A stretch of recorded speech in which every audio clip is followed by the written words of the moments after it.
Hey, wide awake family. If you're not part of the family yet and love creepy stories, then hit that subscribe button and join us. Tap the bell icon so you'll never miss a story. It really helps out the channel. If you've already done all that, then smash that like button to lock it in, and please tell me in the comments where you're listening from. I would love to interact with you legends. Now to the story.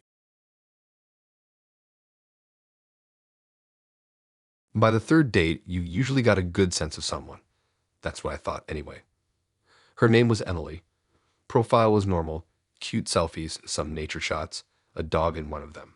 Her bio had that classic food plus wine plus crime docs thing everyone seems to use these days. Nothing special, nothing weird. Her messages were a bit dry at first, but she loosened up after a couple of days. She even had a sharp sense of humor once she got going. First date was a bar crawl. Second was a walk and late night food. Both fine. No red flags, no awkward silences, no desperate vibes. By the third, I actually looked forward to seeing her. I don't do that often. I meet people, have a decent time, and move on. But Emily was different. She had this stare that made you feel like she already knew everything about you, like nothing you said would surprise her.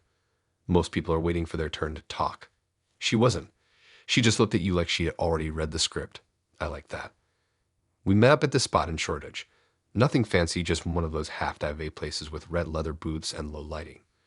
Loud enough that you didn't feel like every word was being overheard. When I walked in, she was already seated at the back, waving me over. She looked good. Same as her pics. Black jacket, silver hoops, minimal makeup. But there was something off. I couldn't place it at first. Her eyes looked tired, maybe like she hadn't slept, or like she was hungover. I asked if she was okay. She smiled, small and quick, and said she was just excited to be there. We ordered drinks. She didn't eat, just a gin and tonic. I went for a beer. Conversation started the way it usually does. Work stuff, podcasts, TV shows. She laughed more than usual, touched her hair a lot, leaned in close like she was really dialed in. But around 40 minutes in, I noticed something. Every few minutes, her eyes would flick past me to the front of the bar. Quick, sharp looks like she was tracking someone. At first, I thought maybe she was just bored and people watching. But then I noticed her fingers. She was tapping this weird little rhythm on the table, over and over. Not random. Deliberate, like she was counting. I asked her if everything was okay. She brushed it off. Said she thought she saw someone she knew. 5 minutes later, someone walked in. This guy. Late 30s, maybe 40. Old leather jacket, short hair, supple. The kind of guy who looks like he lives in pubs. As soon as he spotted Emily, he smiled. Not awkwardly, not confused. Not the kind of smile you give when you unexpectedly see someone you know. This was casual. Confident. Satisfied. Like he was right on time. He walked straight to our booth. I thought maybe he was her brother or a friend. I half stood to shake his hand, but he didn't reach for mine. He slid into the booth beside her, arm brushing hers, like they'd done it 1,000 times. For a moment, he didn't say anything. He just looked at me. Then he turned to Emily, still smiling, and said, "We like him." I felt my stomach twist. I didn't know what that meant. Emily didn't flinch, didn't laugh, didn't even act surprised. She just smiled back and tilted her head slightly like a cat getting its chin scratched. The guy turned back to me.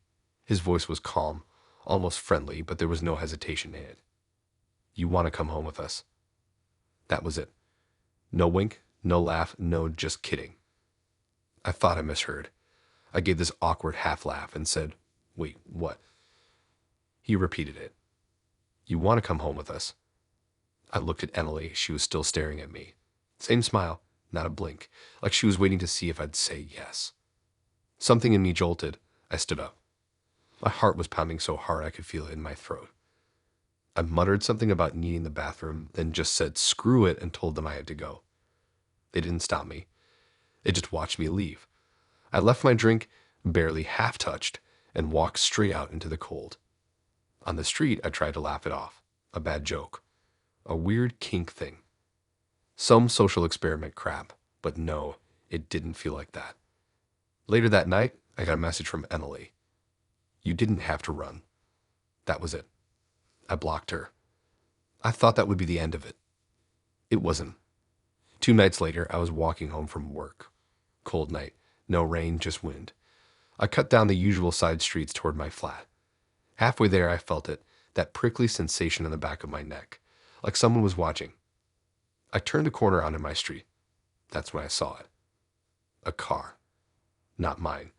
Parked outside my place, engine off, lights out. Inside, two silhouettes. Perfectly still, not talking, not moving, just sitting there. I slowed my pace, heart hammering. From the angle of the streetlights, I could see the faint gleam of the windshield, but not their faces. I walked past, hit my head down like I didn't notice. My keys were in my hand, but I didn't go inside. My gut told me not to. Instead, I circled the block. 10 minutes, 15, 20. By the time I came back, the car was gone. I went inside, locked every door, and sat in the dark with the lights off for an hour, just listening. I never heard from her again. Never saw her again either. But I don't go on Tinder anymore. Not after that. Because sometimes you're not the one doing the choosing. Sometimes you're the one being chosen.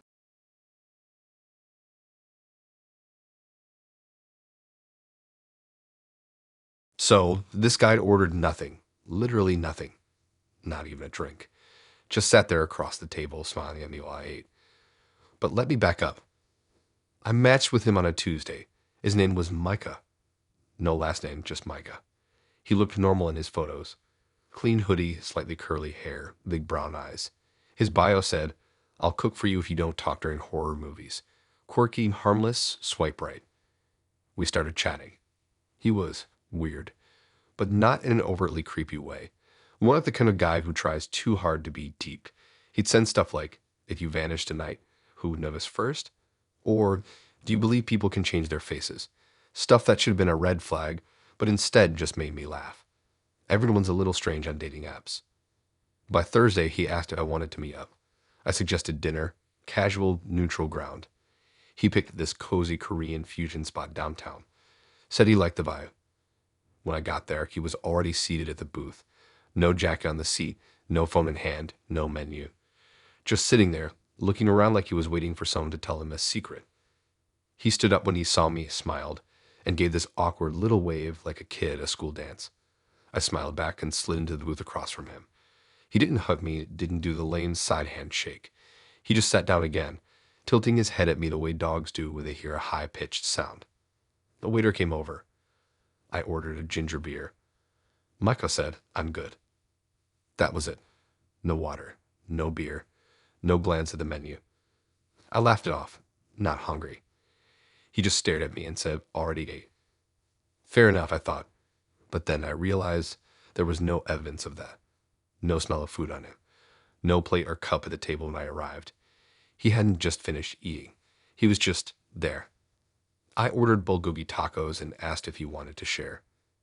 He shook his head, smiling even wider like I'd just offered him something too generous. When the food came, I started eating. And he just sat there. I don't mean fidgeting with his phone or sipping water. I mean still, completely still, watching me chew like it was the most fascinating thing in the world. I tried to break the tension. Asked what he did for work. He dodged it. Said things like, "I don't sit still for long," or, "Everything I do ends up somewhere else." Vagueness disguised as philosophy. Every time I paused to talk, he'd blink slowly, lean forward, and say, "You should eat while it's hot." The first time I laughed nervously. The second time I felt my stomach tighten. "You sound like my mom," I joked. He didn't smile, just nodded, eyes fixed on me, and said, "You're doing great." I lost my appetite after that. Still, I forced myself through most of the tacos. My hands shook a little, but I tried to keep it light. When I finally set the last one down, the waiter came by. "Done here." Before I could answer, Micah leaned forward and said, "Can we get that boxed?" I blinked. Maybe he was hungrier than he let on. "Fine." "Sure," I said, forcing a smile. The waiter left and came back with a small takeout box. Micah reached across the table, closed the lid carefully, then, I swear to God, pulled a plastic fork out of his jacket pocket. Not from the table. From his pocket. He placed it gently on top of the box. Didn't open it. Didn't eat. Just tucked the box under his arm like a briefcase. Then he looked at me and said, "Want to walk with me?" Every nerve in my body screamed no. I smiled politely and said I had to get up early. He nodded, calm as ever, not disappointed, not angry, just calm. "Thanks for tonight," he said, standing.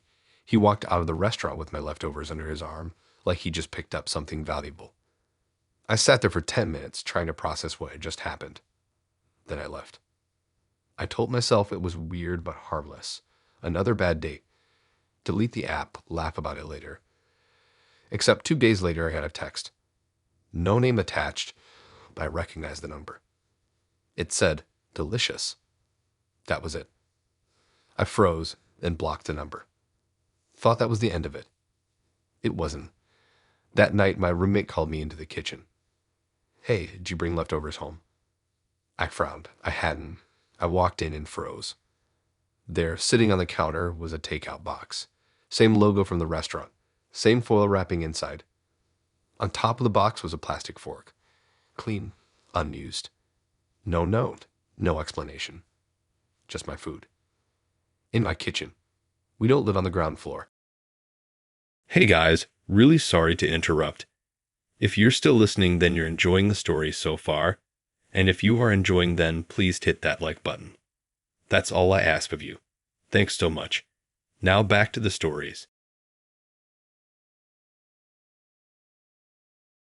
There's this dumb rule I have where I never Google anyone before the second date. It's not like a moral code or anything. I just think it kills the vibe. Like, I'm already going into this thing blind, let me at least enjoy the mystery for a bit. If I Google them and find out where they work, their exit-tagged photos, or what their aunt's Etsy shop sells, then what's the point of even meeting? You've already built some fake version of them in your head. But with Layla, something kept nagging at me. Nothing specific. She was sweet, chill, pretty in this unforced way, just off somehow. We matched on Tinder about 2 weeks before that night. She had 3 pictures, one of her on a beach, another in front of a mirror, and the last one of her holding a smoothie and looking directly at the camera.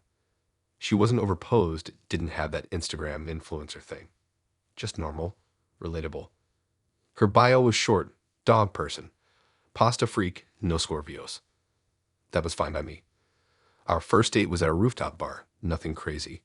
We ordered cocktails, laughed at the couple next to us who were arguing loudly about shrimp tempura. Layla was easy to talk to. She listened more than she talked, which I liked. She made intense eye contact, though, way more than usual. And she asked questions that went deeper than the usual small talk. What were you like at 15? If you had 1 week left to live, who would you call first? At the time, it felt charming, like she was actually trying to get to know me. We agreed to meet again the following Friday. Same bar, same time. Consistency is nice, she said with a smile. I had some time to kill before heading out that night, and that's when I broke my rule. I Googled her, typed in her full name, Layla Camden, and there it was. An obituary. Not something vague, not some other Layla. Her. Same eyes, same haircut as her beach photo. Her name, her age, the same smile I'd seen in person just a week earlier. It said she died in a car crash on I-95, 2 years ago, survived by her parents and 2 older brothers. Funeral details, donations in her memory. I stared at the screen for a full minute, waiting for my brain to catch up. Then I refreshed the page like an idiot, thinking maybe it would vanish. It didn't. I copied the link and dropped it in my group chat. Yo, am I tripping or is this the girl I'm supposed to meet tonight? No one answered fast enough.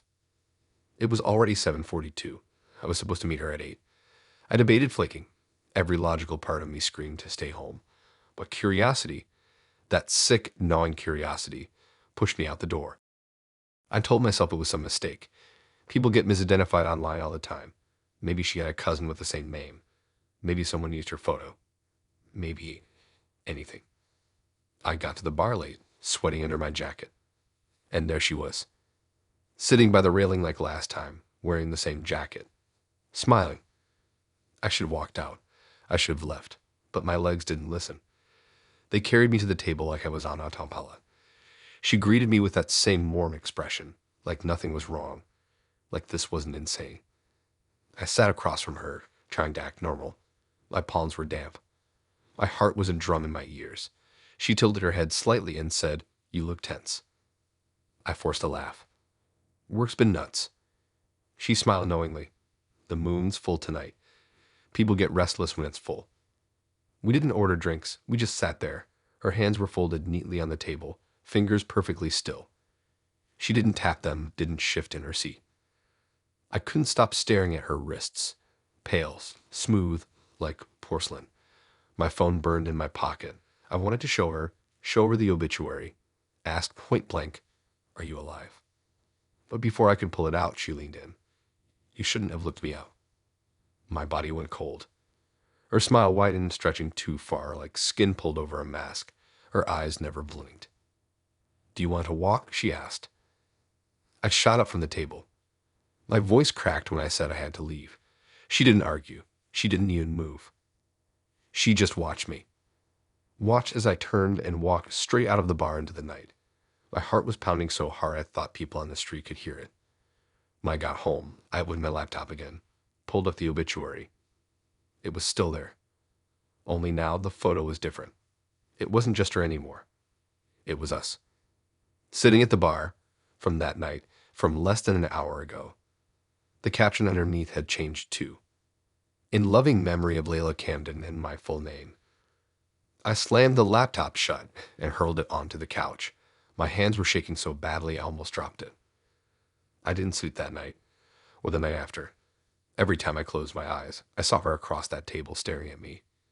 The next day I called the bar. I asked if anyone had seen me with someone, if anyone had noticed a girl sitting with me. The manager hesitated, then said, "Sir, you came in alone. Sat alone, left alone." But I know I didn't.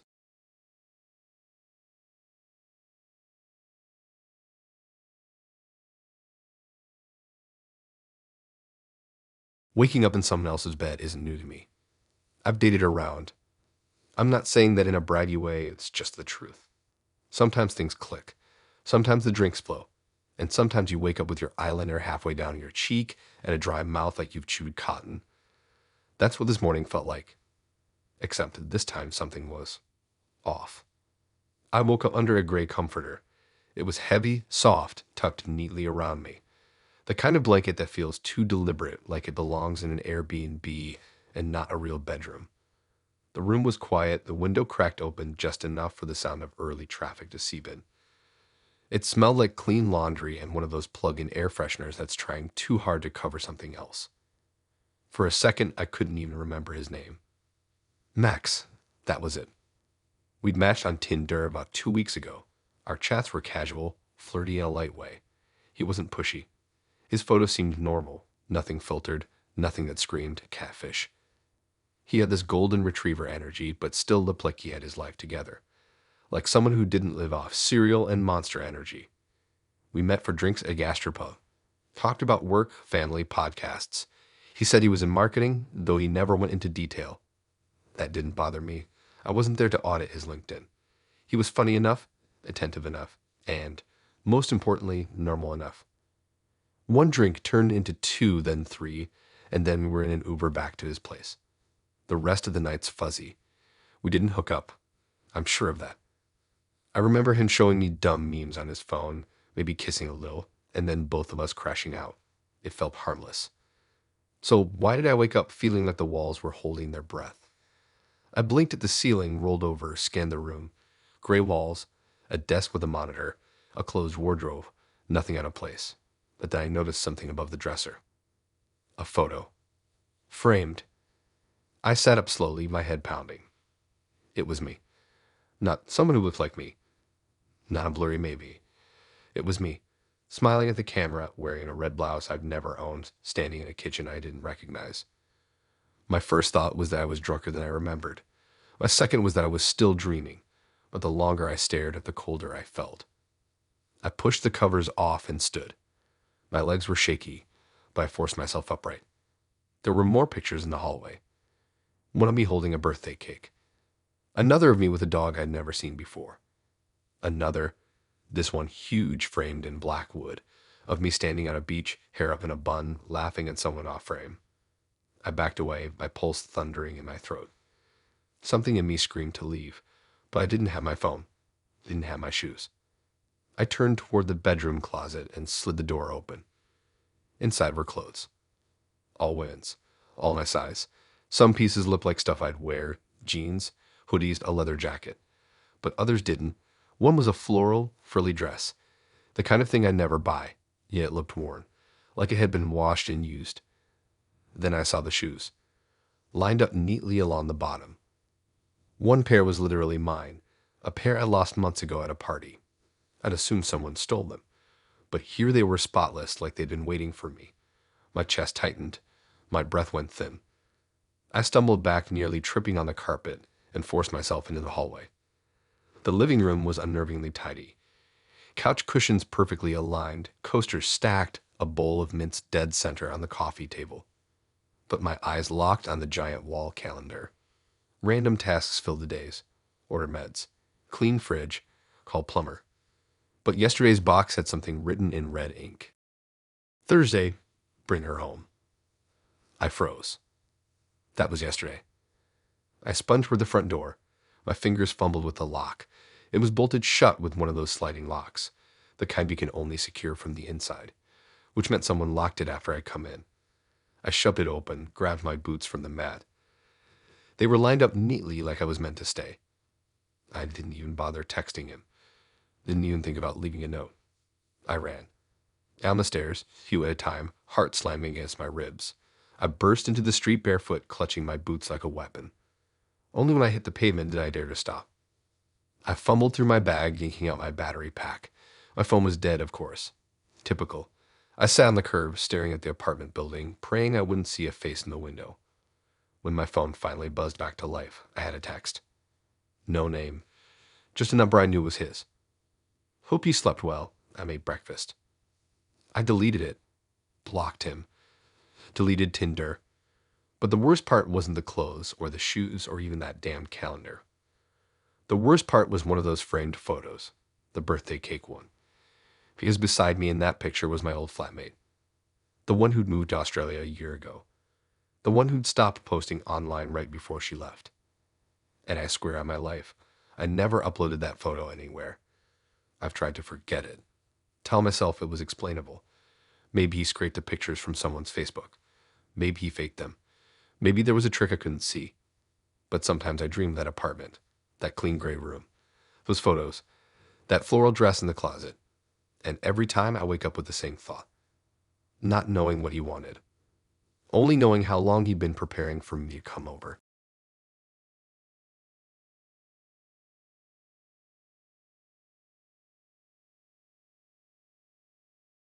So I matched with this girl, Anna, maybe a few weeks after reinstalling Tinder.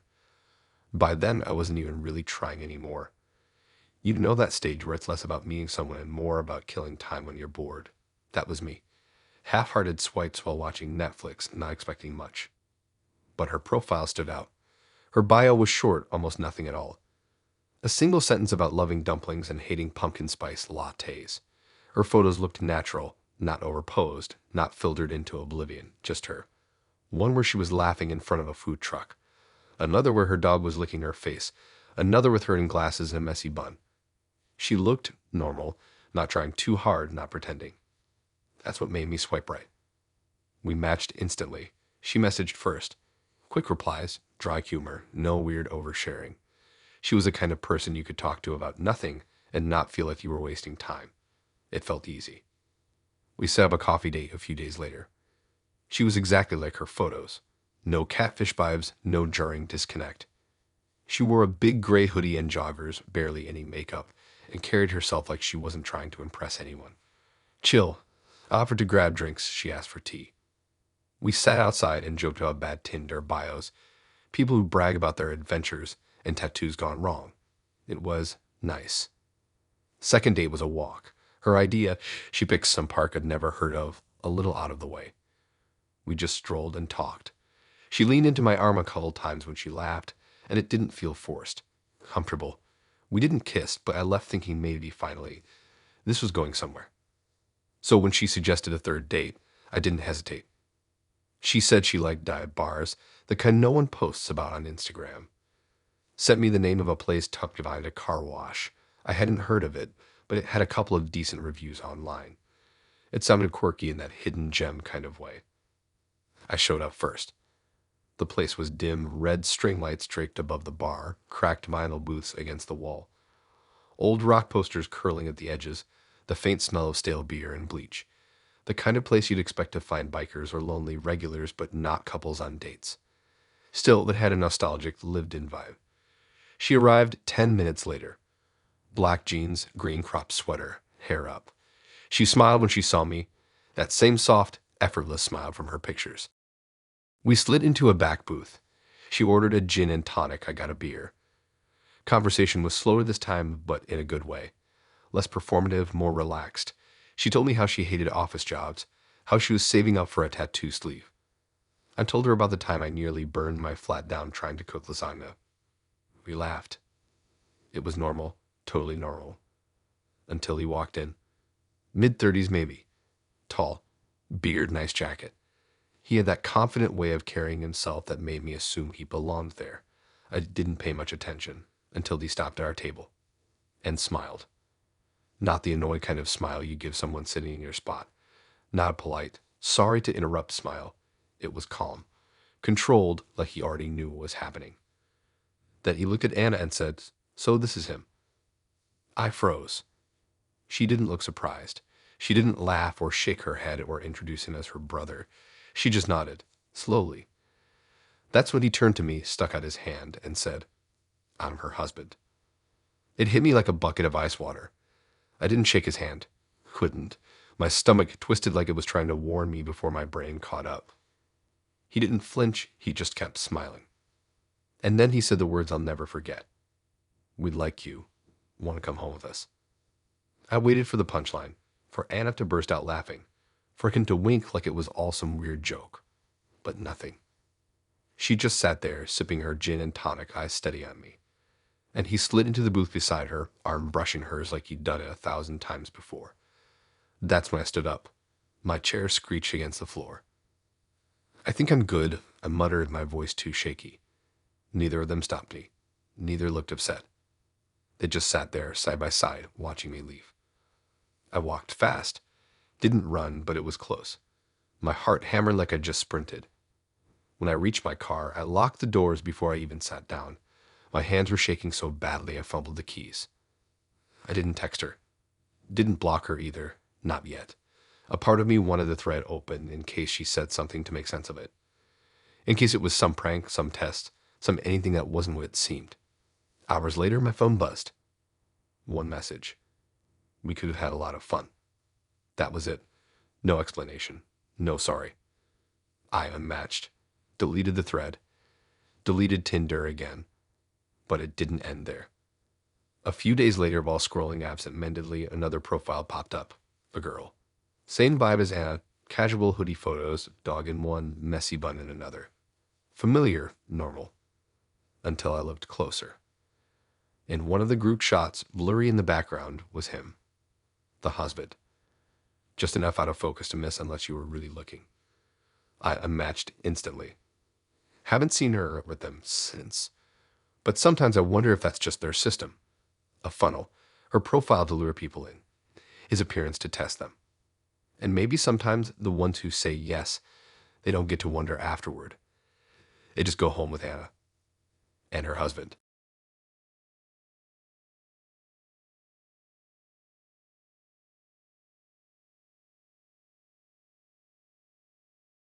I've been on my fair share of weird dates. The kind you tell your friends about over brunch just so everyone can laugh and feel better about their own disasters. But nothing prepared me for this one. It happened last winter. You know how it is. The cold gets into your bones, it's dark by 5, you're too broke to keep ordering takeout, but too lazy to cook. Loneliness sets in quicker when you can't even distract yourself with sunshine. So I re-downloaded Tinder, not with hope exactly, more with resignation. That's how Jonas appeared. His photos weren't flashy. One with a golden retriever, one holding a coffee cup, one leaning against a wall in that effortless but obviously posed way. His bio mentioned reading too much Murakami and knowing where the best noodles were. That last part hooked me. I'm a sucker for food dates. We matched. He messaged first, nothing clever, just a "Hey, how's your week?" Kind of dry but polite. Short replies, always punctuated properly. He asked if I wanted dinner a few days later. Said he knew a little Japanese spot that made hand-pulled udon. It wasn't far from me. He even mentioned he'd make a reservation. Effort. Points for that. The night came. The place was small and tucked between a laundromat and a record shop. Inside, soft jazz hummed over the speakers. Only 6 tables, dim yellow bulbs, the faint smell of broth and sesame oil clinging to the air. Cozy. I spotted him near the back. Olive green hoodie, same quiet face from his photos. Maybe a little taller than I pictured. I waved. He stood just enough to acknowledge me, then sat back down. When I reached the table, he gave me this small nod. Not much else. I figured he was shy. The waitress came. I ordered udon with tofu and egg. She turned to him. Jonah smiled, polite, warm, practiced, and said, "Nothing for me. I already ate." I blinked. Dinner time. Dinner date. He invited me, and he didn't order a single thing. I tried to brush it off. Maybe he wasn't hungry. Maybe he'd just come for the company. Weird, but not criminal. We talked. Or I tried to. I asked about his jaw. It, he said. Didn't specify where. I asked about the dog in his photo. He paused, then said it belonged to his sister. Every question I lobbed over was returned clipped and flat like he was conserving words. And he never asked me anything back, not once. Instead, he watched me. Not admiringly, not nervously, just steadily. His hands were folded on the table, posture perfect, eyes locked on me like I was a TV he didn't want to miss a second of. When my bowl arrived, steamy and fragrant, his gaze never wavered. I picked up the chopsticks, stirred the noodles, tried to eat normally, but it's hard when you feel eyes tracing every chew, every swallow. I slowed down. He noticed, leaned slightly forward. Then he asked, "Can I take your leftovers home?" I froze mid-bite. For a second, I thought he was joking. The kind of awkward humor someone shy might blurt out, but his face didn't change. Same calm, polite smile. "I don't want it to go to waste," he added, nodding at my bowl, still half full. I stammered something like, yeah, sure, once I'm done." The waitress passed by, and before I could say anything, Jonas called her over. Asked for a takeaway container. She glanced at me like she wasn't sure whose food was being packed. I gave her a nervous little smile. She returned with the box. Jonas slid my bowl over, packed it neatly, folded the top carefully, and set it beside him, like he was storing away something valuable. Then he looked up, still smiling, and said, "Thanks for eating in front of me." My blood ran cold. "What?" I asked, trying to laugh, hoping I'd misheard. "I like watching people eat," he said simply. "You eat slow." There was no shame in his tone, no attempt to soften it. Just a plain statement of fact, like telling me my shoe was untied. I couldn't finish. My appetite vanished. I mumbled something about needing to go. Jonas stood immediately, grabbed the leftovers, walked with me to the door. "I can head to the station myself," I said quickly. He tilted his head. "I'll walk you." I lied. Said a friend was picking me up around the corner. He paused, studied me with that same faint smile, then nodded. "Okay. Same time next week." I forced a smile. "I'll text you." Then I walked, fast. Didn't look back until I turned the corner. That night, I scrolled Instagram out of habit. Notifications lit up my screen. A new follow request. The account had no name, just a string of 6 random letters and numbers. No posts, no followers, no bio. Except one profile picture. A photo of a bowl of udon. Not just any udon. Mine. My bowl. The angle was unmistakable, from across the table, taken while I was eating. My stomach dropped. My hands shook as I blocked the account. I hadn't given him my Instagram. It wasn't linked to Tinder. Somehow he found me anyway. I deleted Tinder that night, switched my Instagram to private. For weeks after, I checked over my shoulder every time I left my apartment, half expecting to see that olive hoodie across the street. I never went back to that restaurant. And I've never shared food on a first date again.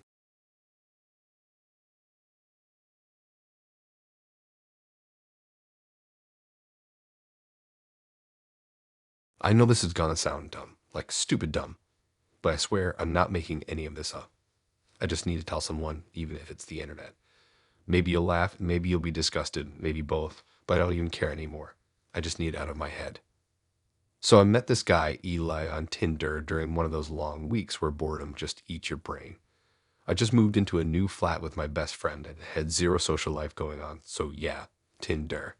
He wasn't hot, but he had that kind of cool but doesn't try too hard look. Beard, rings, painted nails, black hoodie in every photo. I like that. He messaged first, we talked for a few days, and he seemed normal. Normal enough anyway. He was into weird stuff like fermenting his own garlic and doing breathing exercises in the shower. I should have taken that as a sign, but you know how it is. You just brush it off as quirky. I figured maybe he was just one of those hipster health people. Didn't seem dangerous, just weird. Anyway, he asked to meet up, and I didn't really have an excuse not to. We agreed on a little Korean barbecue spot, not fancy, not too casual. I even got dressed properly for once. You know that mix of nervous and bored where you try too hard? That was me. So I get there, and he's already waiting outside, holding a brown tote bag that says something in French I didn't understand. He smiles and gives me a fist bump. I remember thinking, okay, weird start, but I went with it. We sit down, order food, and right off the bat, he's intense. Not scary intense. More like he'd lean in too close when he talked. He'd say random stuff like how the set of the table reminded him of old wood and second chances, and I didn't even know what that meant. Every now and then he'd close his eyes when he was chewing like he was meditating or something. I tried to laugh it off, but deep down I was like, yeah, this ain't it. Then he starts talking about body functions. Out of nowhere, like full-on casual. Farts, burps, stomach acid, all of it. He said he likes being in tune with his digestive cycle. I smiled through it, thinking he'd change the subject, but no, he just kept going. He even told me that holding in gas was against nature. At this point, I just wanted to check, but of course, he had to do the whole wanna come back to mine for a bit thing. I said no. He looked kind of disappointed, but cool with it. Said he understood, gave me a weird hug and walked off. I blocked him the next day and didn't think much of it after that. But that's not the end. 3 weeks later, I'm at this little flat party my mate dragged me to.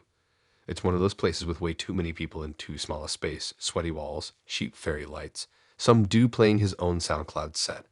I'm sitting on the floor with a drink, scrolling on my phone, and suddenly, bam, there he is, Eli, in the same hoodie, walking out of the tiny kitchen with a bowl of vegan chili and a smile like we were old friends.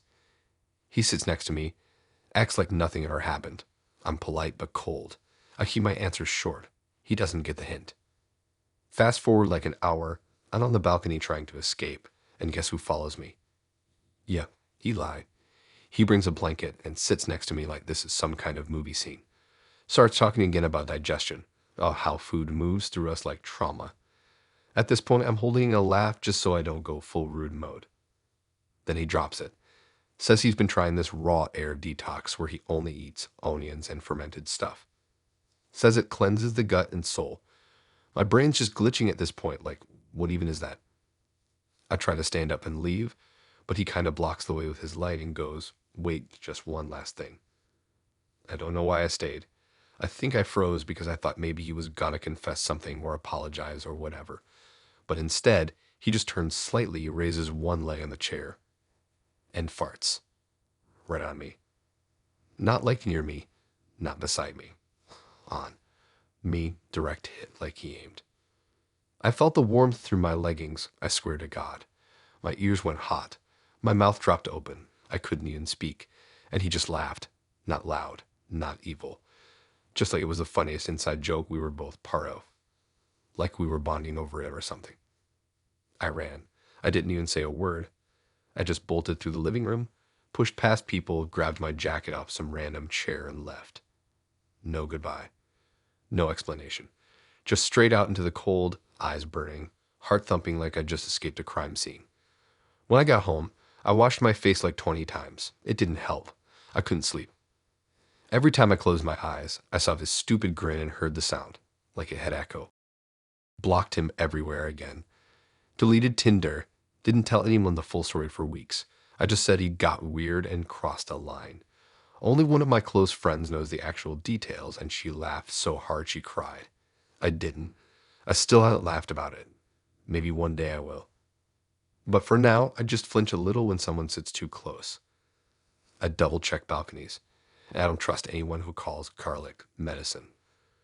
That's all I got. The end.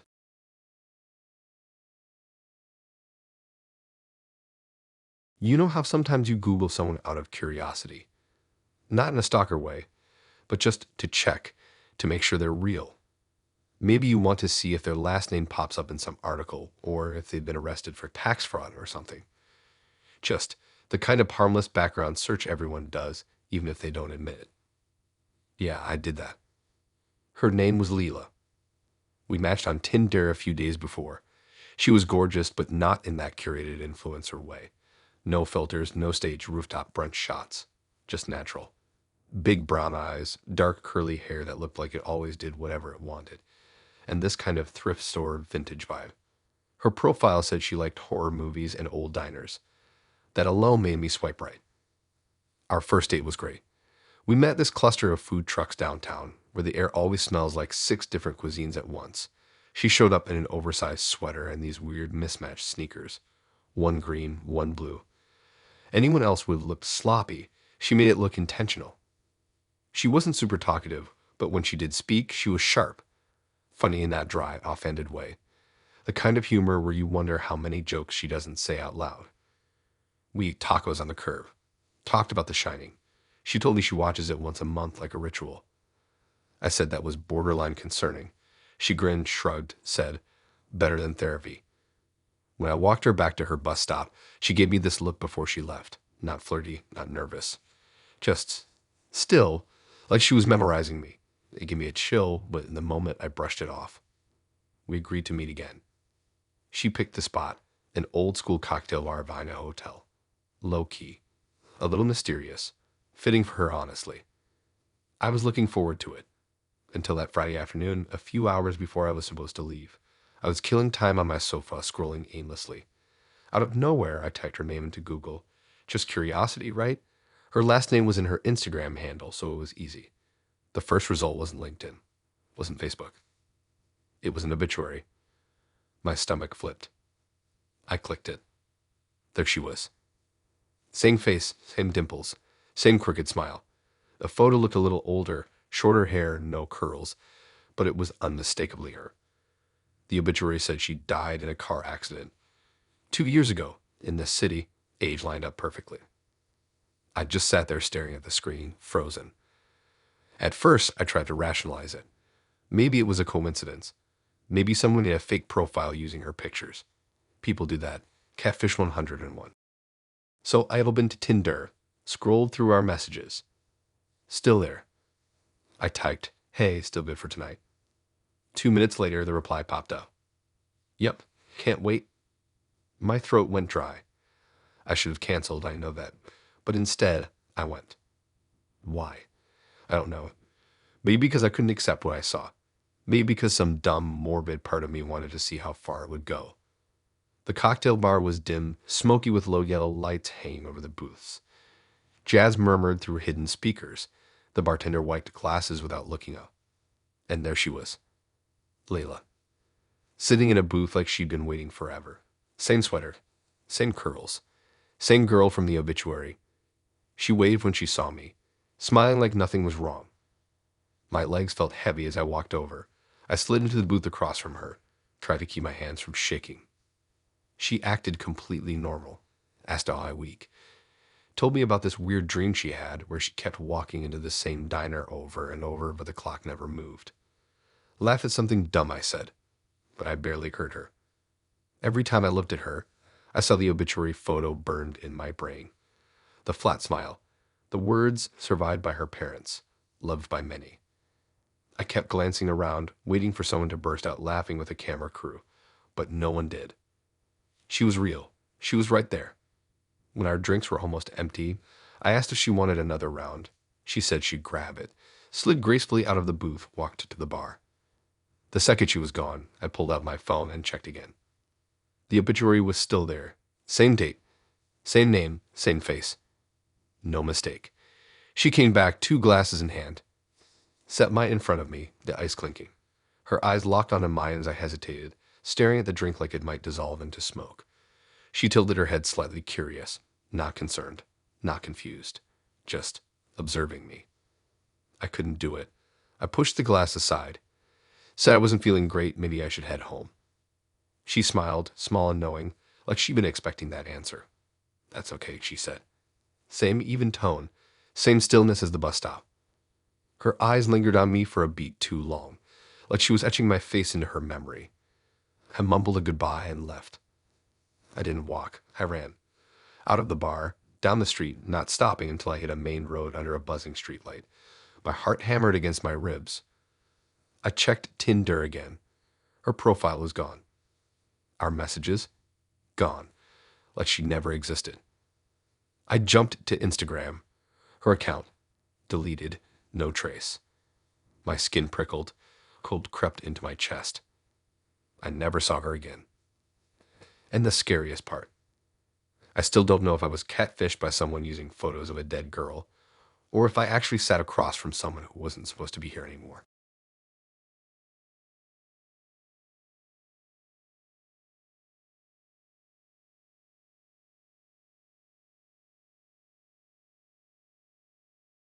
I didn't plan on staying the night. I really didn't. That wasn't the vibe I was going for when I said yes to drinks with this guy I met on Tinder. But you know how sometimes things just flow. Like you tell yourself one drink and that's it. And suddenly it's 2 a.m. and you're half asleep in someone's apartment watching dumb YouTube videos on their TV. That was me. That was us. His name was Chris. Pretty normal looking. Nothing fake or heavily edited in his photos.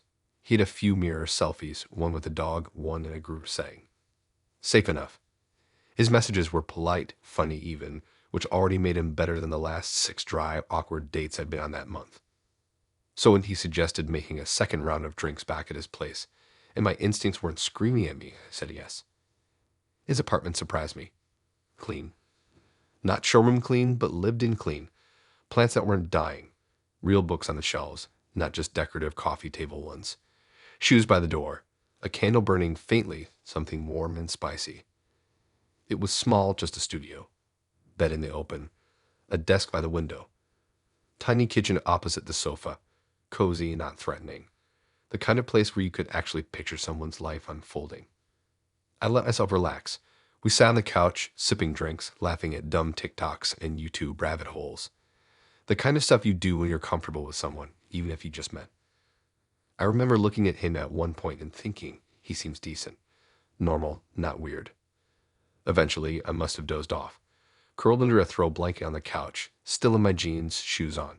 I didn't remember the moment I drifted, just that the next thing I knew, I was waking up in his bed. That was the first weird thing.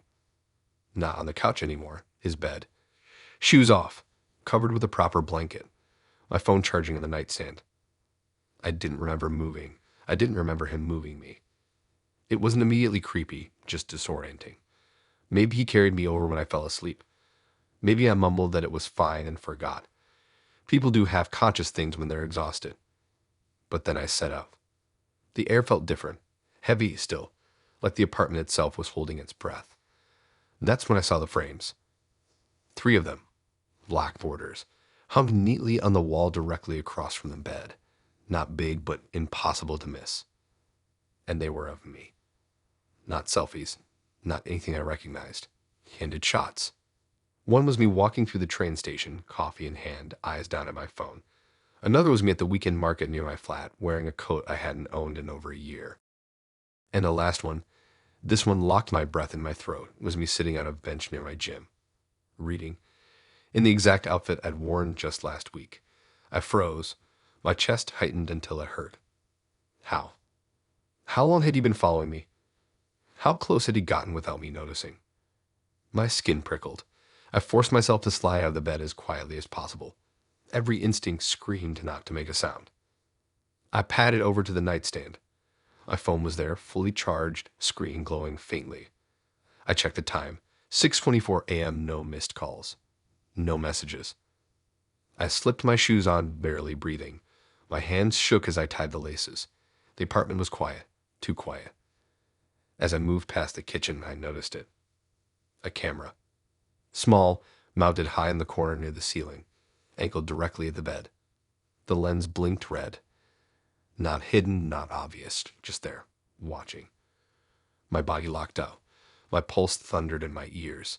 I realized with a sick drop in my stomach that was probably on camera right then.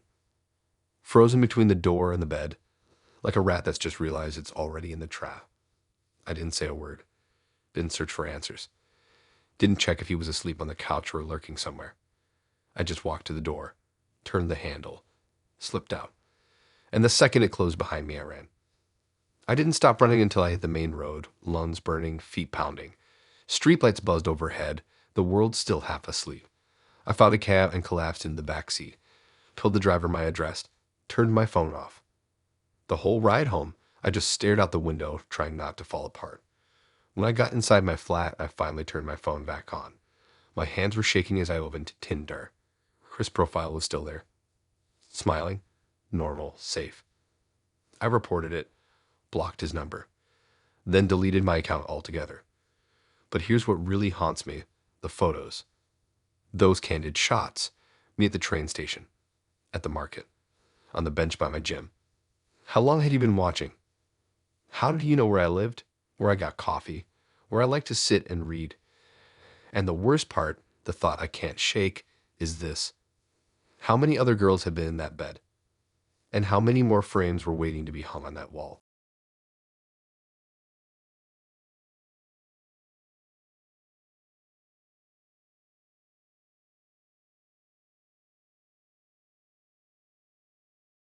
It was a Tuesday night when I matched with her.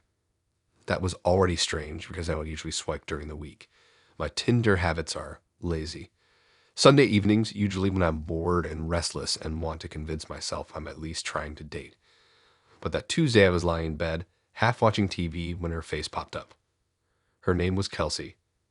3 photos, one in a sunflower field, one on a boat, and one in front of a mirror with her dog, a golden retriever with a goofy smile. She looked normal. Pretty, but not in that fake way. No heavy filters, no odd poses, just natural. Her bio was short, almost careless. Let's be honest, I just want to eat tacos and talk about life. I paused before swiping. She felt real. So I swiped right.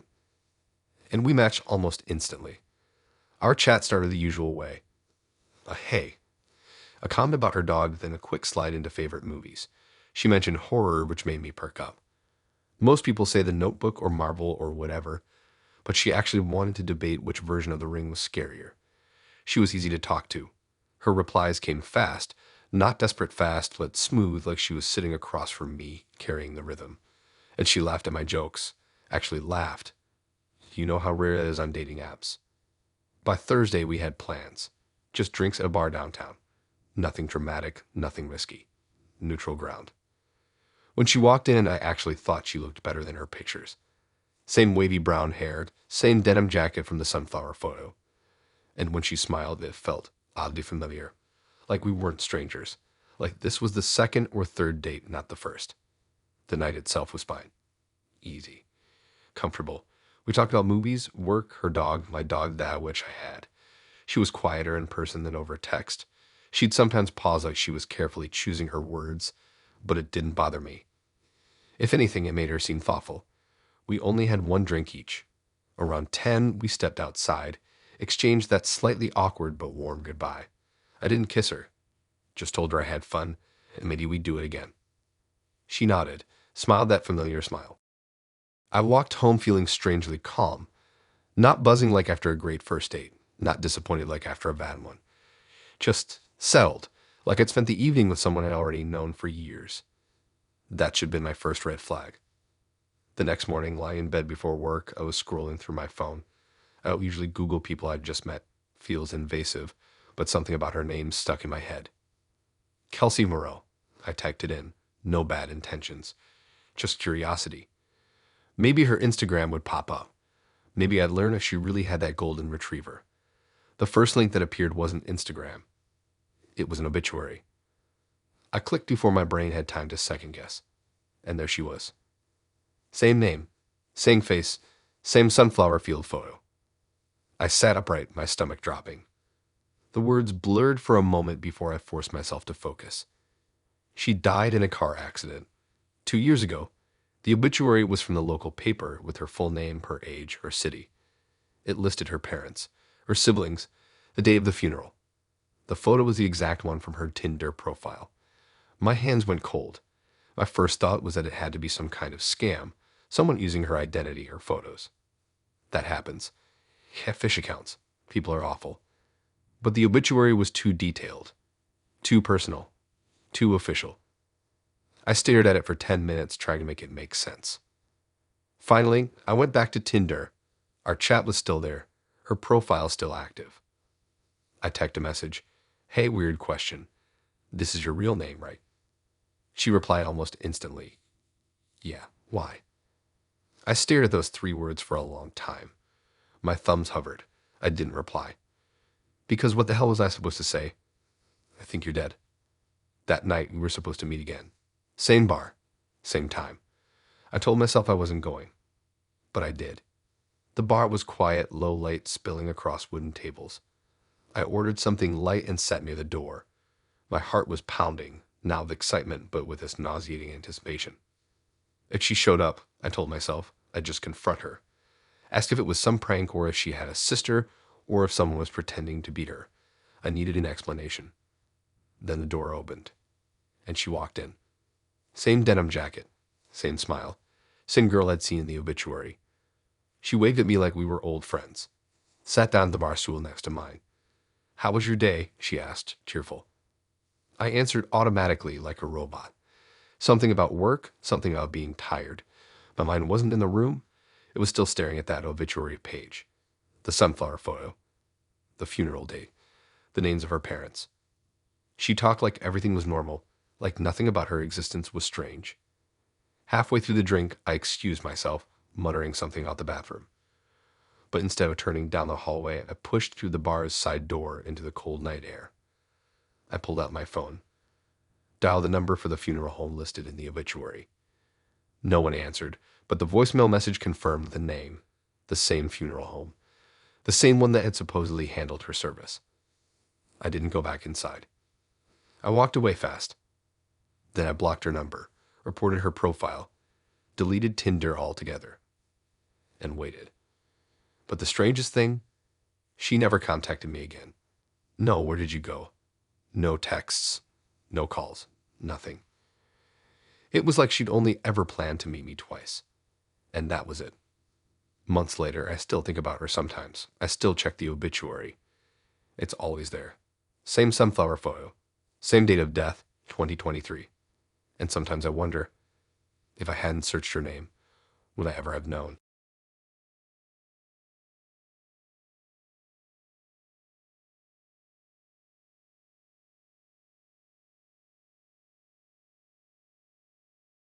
Waking up in someone else's bed isn't always a red flag.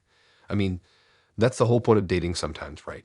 You meet, you click, things go well, and maybe you crash at their place.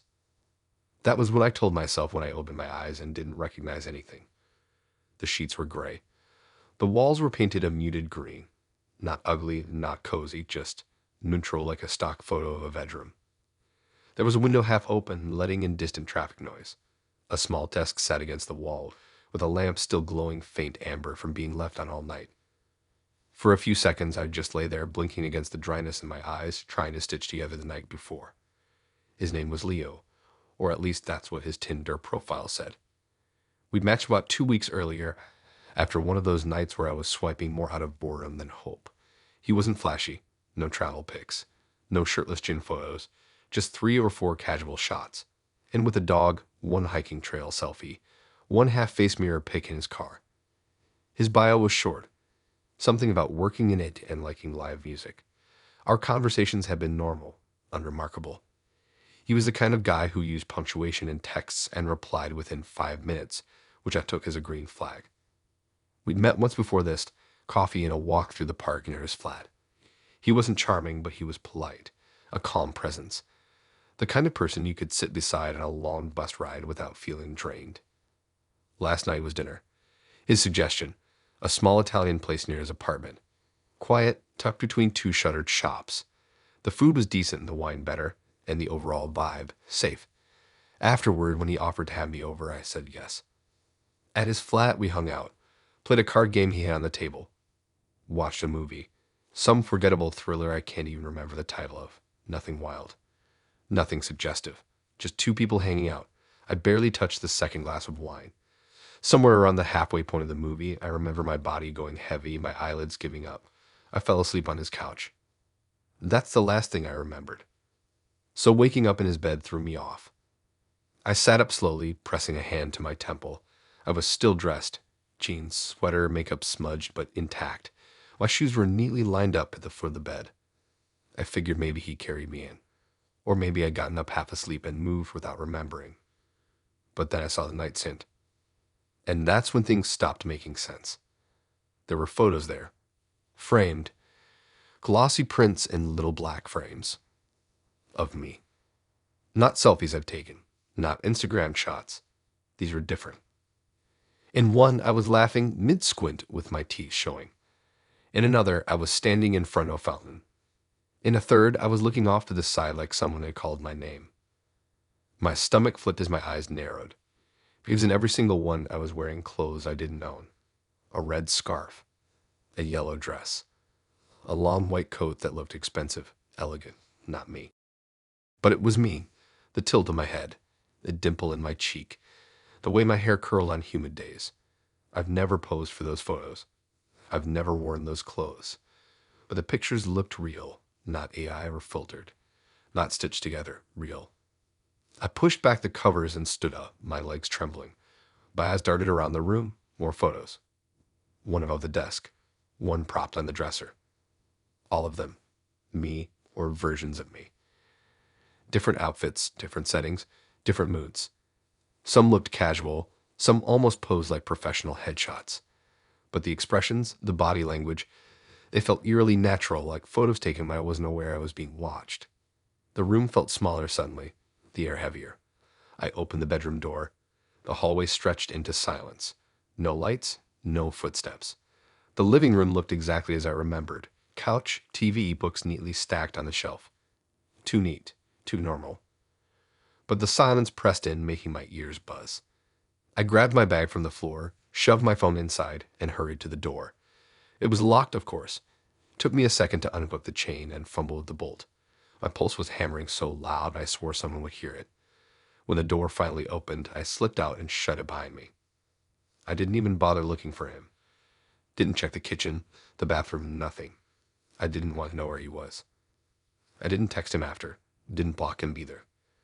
I just deleted the app and tried to file the whole thing under bad decisions. But my brain didn't let me move on that easily. For weeks I replayed it, over and over. How did he get those photos? Were they AI? Deepfakes? But if they were, why print them? Why frame them like trophies? Or was there someone else who looked like me? Someone he was obsessed with, who just happened to be a perfect doppelganger? Or worse, was I looking at versions of myself I hadn't lived yet? That idea gnawed at me at night. Those photos with clothes I didn't own in places I'd never been. What if they weren't fake? What if they were future moments, alternate moments? There's one image I can't forget. Not framed, not on the wall. Just taped inside the closet door. I only saw it for a second when I pulled the door to grab my bag. It was me asleep. Wearing the exact hoodie I had on during our first date. Same makeup. Same tired smile. The photo was close, intimate, like the camera had been inches from my face. And I knew with absolute certainty it hadn't been taken that night. That much I knew. Because in the photo, I was smiling in my sleep. And I don't smile in my sleep.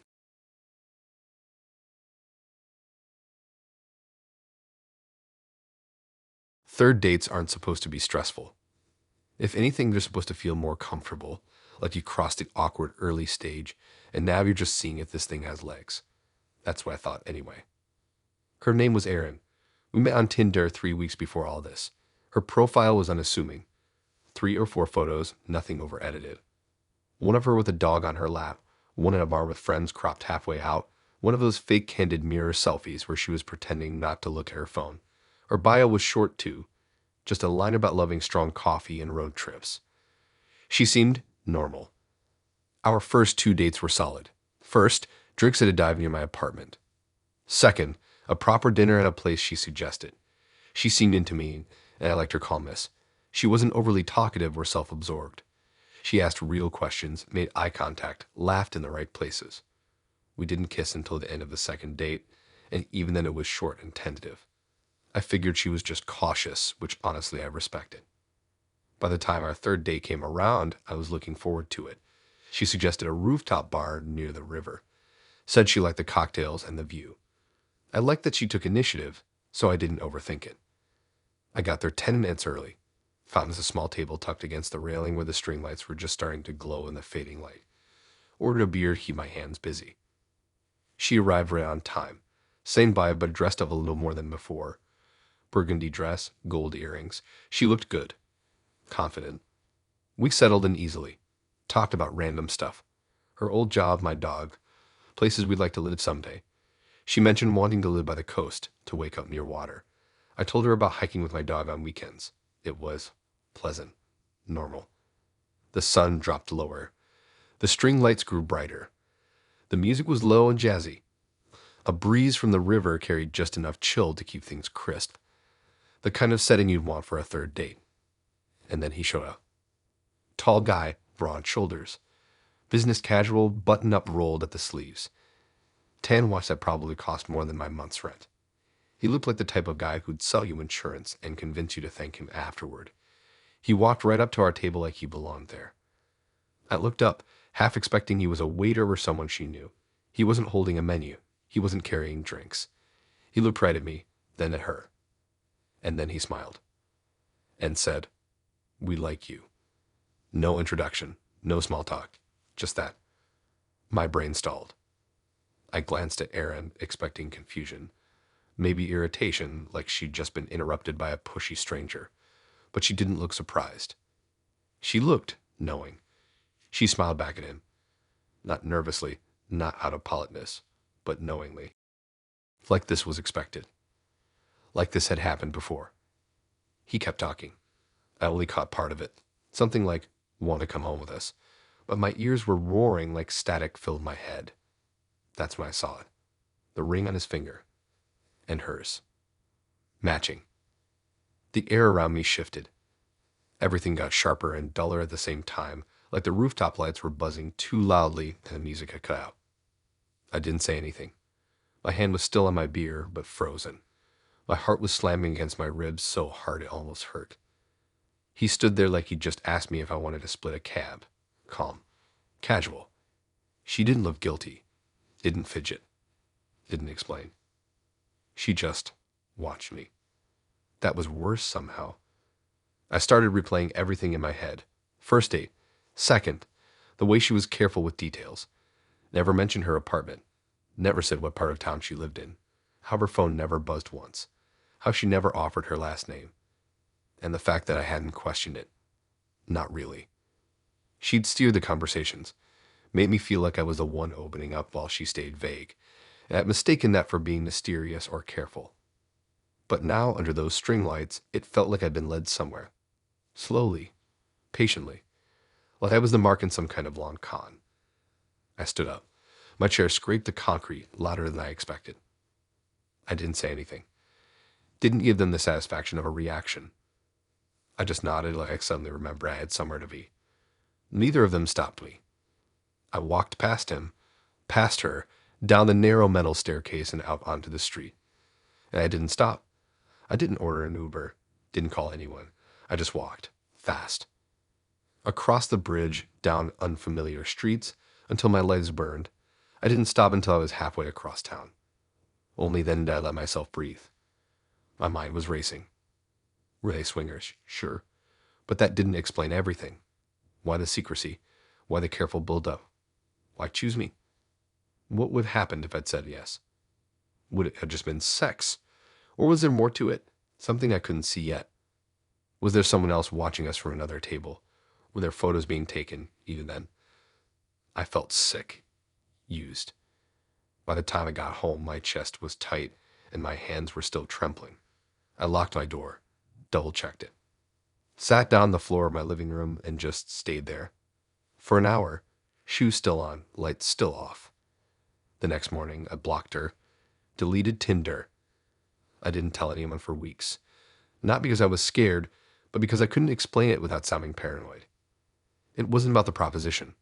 People had their kinks, their arrangements. That wasn't what hollowed me out. It was the planning. The way I realized I'd been walked, step by step, into a situation I hadn't agreed to. That every coincidence, her picking the restaurant, her choosing the rooftop, might have been staged. That I might not have been the first. And the worst part, there was never any follow-up. No text. No sorry if that was weird. Not even a ghosting. Just nothing. Like I was a test run. Like I'd been part of some rehearsal for something bigger. And I still don't know what.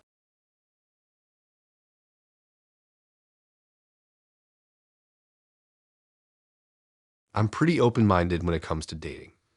I've been on enough awkward Tinder meetups to stop expecting fireworks.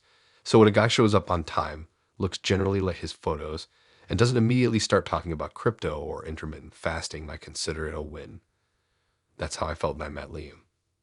He wasn't hot, but he was neat. Tidy facial hair, a simple dark jacket, smelled faintly of clean laundry. His profile had been dry and minimal, a couple of low-res photos, one line about liking quiet restaurants, and observing people. That should have been a flag, but I brushed past it. Everyone says generic things on their bios, and honestly, I was tired. I just wanted a quiet dinner with someone new, a face I hadn't already heard complain about their ex or brag about their workout split. We picked a little Italian place tucked behind a Tesco. Cheap wine, dim lighting, candles melted into old wine bottles. Cozy without trying too hard. I got there first and grabbed a table near the wall. 5 minutes later, he walked in, holding his phone like he'd been following Google Maps right up to the front door. When his eyes landed on me, he smiled. Not a big grin, not the awkward, "Hey, finally," I usually get on first dates. Just this small, polite smile, like the kind of smile a waiter gives you when they set down water. I stood to say hello. He didn't hug me or offer a handshake. He just hovered behind his chair for a second, glanced around the restaurant, and said, "This is good." Not "nice to meet you." Not "sorry I'm late." Just "this is good." Then he sat down. Okay. He opened the menu, closed it, folded his hands on the table, and didn't touch the breadsticks. We tried small talk. Work, weather, family basics. His answers were short, clipped. He didn't laugh, didn't ask follow-ups. He just kept that same small smile, eyes locked on mine. I noticed after a while that he hadn't looked around the restaurant once. Most people glance at the decor or at least at the waiter passing by. Liam's gaze didn't waver. I joked that the pasta here was worth the carbs. He nodded, didn't say anything. When the waiter came, I ordered lasagna and a glass of red. Liam closed his menu without glancing down, handed it back, said he wasn't eating, just water. I blinked at him. "You're not hungry?" I asked. He shook his head. "I already ate." That should have struck me as stranger than it did. Who agrees to a dinner date and shows up already full? But I was used to quirks by then. Maybe he had dietary restrictions, or maybe he was cheap. I can handle cheap. But the weirdness didn't stop there. My lasagna came. He didn't order anything else. And as I ate, he just sat there, watching, not scrolling his phone, not fiddling with his silverware, not sipping his water more than once or twice, just watching. And I don't mean casually either. He leaned forward, elbows on the table, chin resting on his knuckles. His eyes followed every bite, every sip, unblinking, silent, like I was a show. I tried to laugh it off. Said something like, "You're making me self-conscious being the only one chewing." He smiled, sane polite curve of the lips. Then he said, "It's okay. I like watching people eat." I laughed again weakly, a sound that didn't feel like mine. He didn't blink, didn't look away. I started taking smaller bites, slower. I tried steering the conversation into safer territory. Hobbies, travel, favorite movies. Anything that might get him talking. His answers were minimal. "I don't really travel. I've been here a while." Nothing else. And silence again. Back to watching. The restaurant buzzed with chatter and clinking glasses, but at our table, it was just him staring. Me chewing slower and slower. My appetite dwindled. Eventually, I gave up. Pushed my fork down, wiped my mouth. The waiter came back, asked if I wanted to box it out. I opened my mouth to say no, but Liam leaned forward before I could answer. "Yes," he said. "She's done." He spoke for me. I froze. He gestured at my plate. 3 or 4 bites left. Box it up. For me. The waiter blinked, nodded, carried the plate away. I sat back, unsettled. He didn't explain, didn't laugh it off, just folded his hands again, waiting. When the waiter returned with the little box, Liam took it like a prize. He tucked it carefully into a small thermal lunch tote I hadn't noticed under the table. A neat little container, like he planned this. I didn't argue, didn't ask. My brain was already busy trying to file it away under quirks so I could get through the evening. We left together. The night air was sharp and cold. I was already halfway mentally home, drafting the "hey, I don't think we're a match" text I'd send tomorrow. At the curb, he smiled again. Same exact polite smile. Said he had a great time. I forced one back, told him to take care. He didn't ask to see me again. Didn't offer to walk me to the bus stop. Just turned, walked off into the night, holding my half-eaten lasagna like it was something special. I went home and deleted the app. Not because I was scared, but because I felt gross. It sat wrong. Too quiet, too controlled, too watched. A few days later, I was scrolling through a local Facebook community group.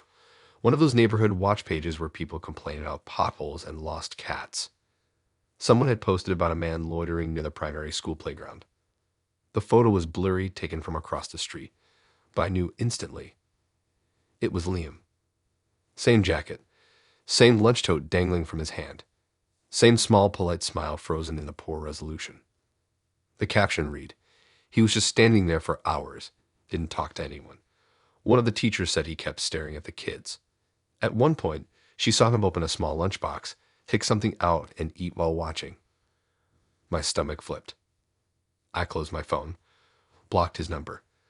Then I went to my fridge, opened it, stared at the leftovers I'd been planning to reheat later.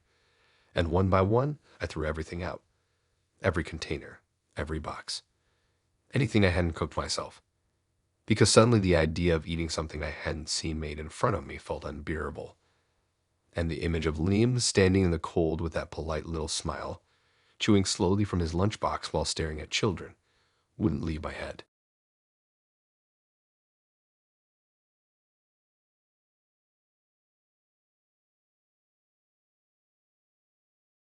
The guy wasn't even my type, if I'm being honest. He was clean-cut, straight teeth, dark hair, the kind of guy who probably had strong opinions about protein powder. But his messages were funny in that dry, awkward way I like. He told me he once tried to adopt a dog, but the shelter rejected him because he asked too many questions about return policies. I don't know, I laughed. We talked for about a week. Nothing intense. Just memes, late-night replies, inside jokes. Then he asked if I wanted to get ramen at this small place near my flat. I'd been there before. Good lighting. Casual, low pressure. I said yes. When I got there, he was already sitting at the booth, staring at the door like he knew exactly what time I'd show up. I gave him a wave, sat down, made some dumb joke about how I hoped he wasn't a catfish. He didn't laugh, just smiled. Not weirdly or anything, just held it. I figured maybe he was nervous. He looked like his pictures. Same clothes from one of them, actually. Same slight slouch. Same exact tilt of the head. It felt like I'd stepped into a paused photo. He didn't move much. Just sat very still, hands folded. We started talking, or I talked really. He nodded a lot, asked questions, but his face barely moved when he spoke. The weird thing was, he didn't blink. At first, I thought maybe I was imagining it. Like, maybe he blinked while I was looking down at my drink or something. But 5 minutes went by, then 10, nothing. His eyes stayed wide, perfectly focused. On me. I thought maybe he had dry eyes or wore contacts or something. But there was no redness, no tearing up, no shifting. Just this calm, weird stare like he was studying me. I leaned in a little and said, "Do you ever blink?" His expression didn't change, but he leaned closer too, like inches from my face. And in his quiet, low voice, he said, "Neither do you, when you're with me." And he sat back like nothing happened. I laughed, but it came out wrong, kind of high-pitched. I think I was trying to play it cool, but my stomach had already dropped. Because the thing is, I hadn't blinked either. Not once since I got there. I didn't even notice, but suddenly my eyes were stinging, like they just realized how dry they were. I blinked fast, looked around, rubbed at them. And when I looked back at him, he was still smiling, still staring, still not blinking. We kept talking. I tried to steer the conversation to something casual. Food, work, movies, but I couldn't focus. Every second I was waiting for him to blink. I even timed it on my phone under the table. 25 minutes. Nothing. Even when he looked down at his noodles, even when he laughed at something I said, and yeah, he did laugh, it just didn't reach his eyes. They stayed open, wide, alert, unchanging. And his eyes weren't glassy or twitching or any of the normal stuff. They looked fine, healthy, just open, too open. The longer I sat there, the more I noticed other little things. His posture never shifted. He never picked up his chopsticks. He never touched his water. And I kept thinking, how could someone sit for nearly an hour and not move? Not even to scratch his face or adjust his jacket. I started making excuses in my head. Maybe he's one of those people who gets super still when anxious. Maybe he's just socially awkward. But then I noticed something that really freaked me out. The reflection. Behind him was a window. I could see both of us in it. Me blinking, fidgeting, drinking water, moving. Him. Nothing. His reflection didn't match. Like in the mirror, he looked stiller, less animated. The mouth wasn't moving when he talked. It was just smiling. Frozen. I blinked hard and looked back at him. He was still talking. Something about how his favorite season was autumn because the world looked closer to what it really was. Whatever that meant. I interrupted and said I had to use the bathroom. He nodded, still smiling. I walked fast. The ramen shop was small, but the hallway to the toilets had this weird buzzing light and this old radio playing static from somewhere. I splashed water on my face. My heart was racing. I pulled out my phone. Typed my best friend. Me. Say emergency. But the message wouldn't send. No signal. When I walked back to the table, he was gone. Just the 2 bowls of ramen. One untouched. Mine, half eaten. The waiter passed by and asked if everything was okay. I asked where the guy went. He gave me a weird look and said, "You've been alone since you got here." I looked down at the table. 2 bowls. 1 set of chopsticks. I left. Ran half the way home. Deleted Tinder that night. The weird part. 2 days later, I was scrolling through my phone gallery and found a photo I didn't remember taking. It was me. At the ramen shop. Sitting alone. Staring straight ahead. Not blinking. And in the reflection of the window behind me. He was there.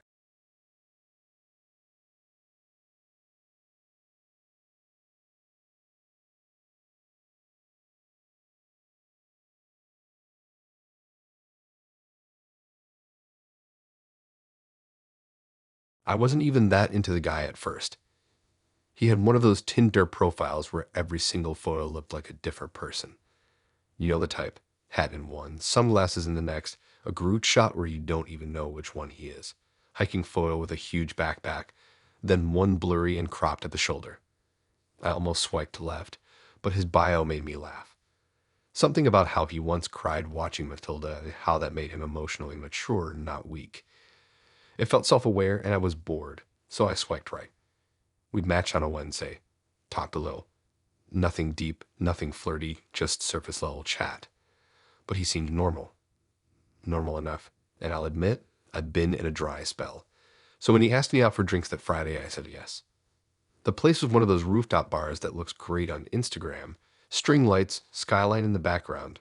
But in reality smells like spilled beer, vape pens, and damp floor mats. He picked it. I didn't mind. He was already there when I showed up. Looked like his photos, kind of. Just puffier in the face, a little older, like life had been punching him a few rounds. But he was dressed decently clean, smelled like aftershave. I had worse. We had a couple of drinks. Talked about music, horror movies, travel. He told me he did freelance design, but got cagey whenever I asked specifics, like where his office was or what kind of clients. He changed the subject, deflect with a joke. Not a huge red flag. People are protective of their work sometimes. Honestly, I wasn't planning on seeing him again after that night. He wasn't bad, just forgettable. But I was enjoying my wine, the city view, the slight buzz. By 11:30, I decided to head home. I said I was calling it a night. He offered to split an Uber, but I said no thanks. I just needed one for myself. I pulled out my phone and ordered it while he paid for the last round. Silver van. Plate number ending in 27DETA, 3 minutes. Perfect. I told him goodbye, gave him a polite hug, nothing lingering, and walked outside to wait. And there it was right at the curb. Silver van, 27D. It wasn't one of those huge creepy vans, just a normal Toyota, the kind you'd expect a family of 5 to pile into. I noticed there was no Uber sticker in the window, but plenty of drivers don't bother with them. I'd had a few rant about how the decals got them harassed by taxi drivers or random strangers, so I brushed it off. I opened the back door and slid in. The driver didn't say anything, just pulled away from the curb. That's when I noticed the inside. Empty, completely sterile, no air freshener dangling from the mirror, no receipts stuffed in the cup holder, no music, not even the faint hum of a GPS voice, just silence. And the partition. Not one of those cheap plastic shields taped up for COVID, but a built-in heavy-duty divider like in a police car. Tinted, but I could see the vague outline of his shoulders in the driver's seat. I pulled out my phone to check the app. The trip should have started by now, but the screen didn't say on trip. It said, looking for driver. I frowned, hit refresh. Same thing. Closed the app, reopened it. Still searching. The pin wasn't moving. That's when my stomach dropped. I leaned forward, cleared my throat. Hey, are you my Uber? No answer. He kept driving, hands on the wheel, eyes fixed ahead. Hello, I said louder. Where are we going? Nothing. Just the steady hum of the engine and the sound of tires rolling over uneven asphalt. I craned my neck, trying to see the license plate through the tinted window, but the front plate was missing. Clean gone. I reached for the door handle, yanked. It didn't move. A lock wasn't even visible, just smooth plastic. My chest tightened. I tried the window. No buttons. No crank. Nothing. Just a sealed panel. My voice cracked as I raised it again. Stop the car. I'm serious. Stop the car or I'm calling the cops. No reaction. I started banging on the partition, hard enough to sting my palm. Screaming now. Threats. Pleading. The figure in the front seat didn't so much as flinch. I grabbed my phone again. No signal. Not a single bar. No Wi-Fi. No Bluetooth. Like the car was blocking everything. But one new notification blinked at me. A text from an unknown number. It said, "You shouldn't have gotten in." The panic really hit then, like ice water flooding my chest. My heart slammed against my ribs. My hands shook so hard I almost dropped my phone. I started kicking the door, both feet again and again. The van rattled, but nothing gave. I screamed until my throat burned. The van slowed, turned, slowed again. We weren't on a highway. The curves were too sharp, too frequent. We were circling. The windows were so dark I couldn't make out anything outside. Finally, the van came to a stop. I froze, pressed myself against the door, bracing for him to come around and yank me out. But the driver didn't move. No sound. No click of a seatbelt. Nothing. Then, click. The lock disengaged. I didn't hesitate. I shoved the door and it swung open. We were in an alley. Dim yellow streetlights overhead, one flickering. Trash bins lined the brick walls. The air reeked of damp cardboard and gasoline. I bolted. Didn't look back. Didn't care where I was. Just ran, lungs burning, until the alley spat me out onto a main road. I flailed at the first car I saw, nearly throwing myself into its path. A woman rolled down her window, saw my face, and didn't ask a single question. She just told me to get in and called the police. When the officers showed up, I couldn't give them much. The plate number I'd seen on the app didn't exist in their system. No record of that Uber request ever going through. The alley? No CCTV coverage, no witnesses, just a dead stretch of brick and that one flickering lamp.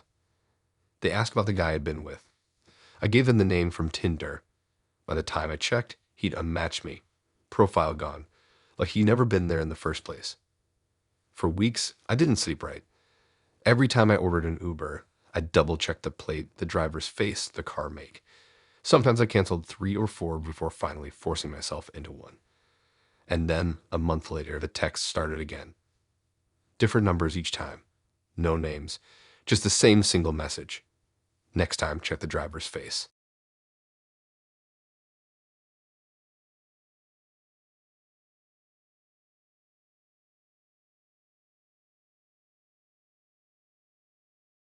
Last night was probably the best date I'd been on in years. That's how this starts.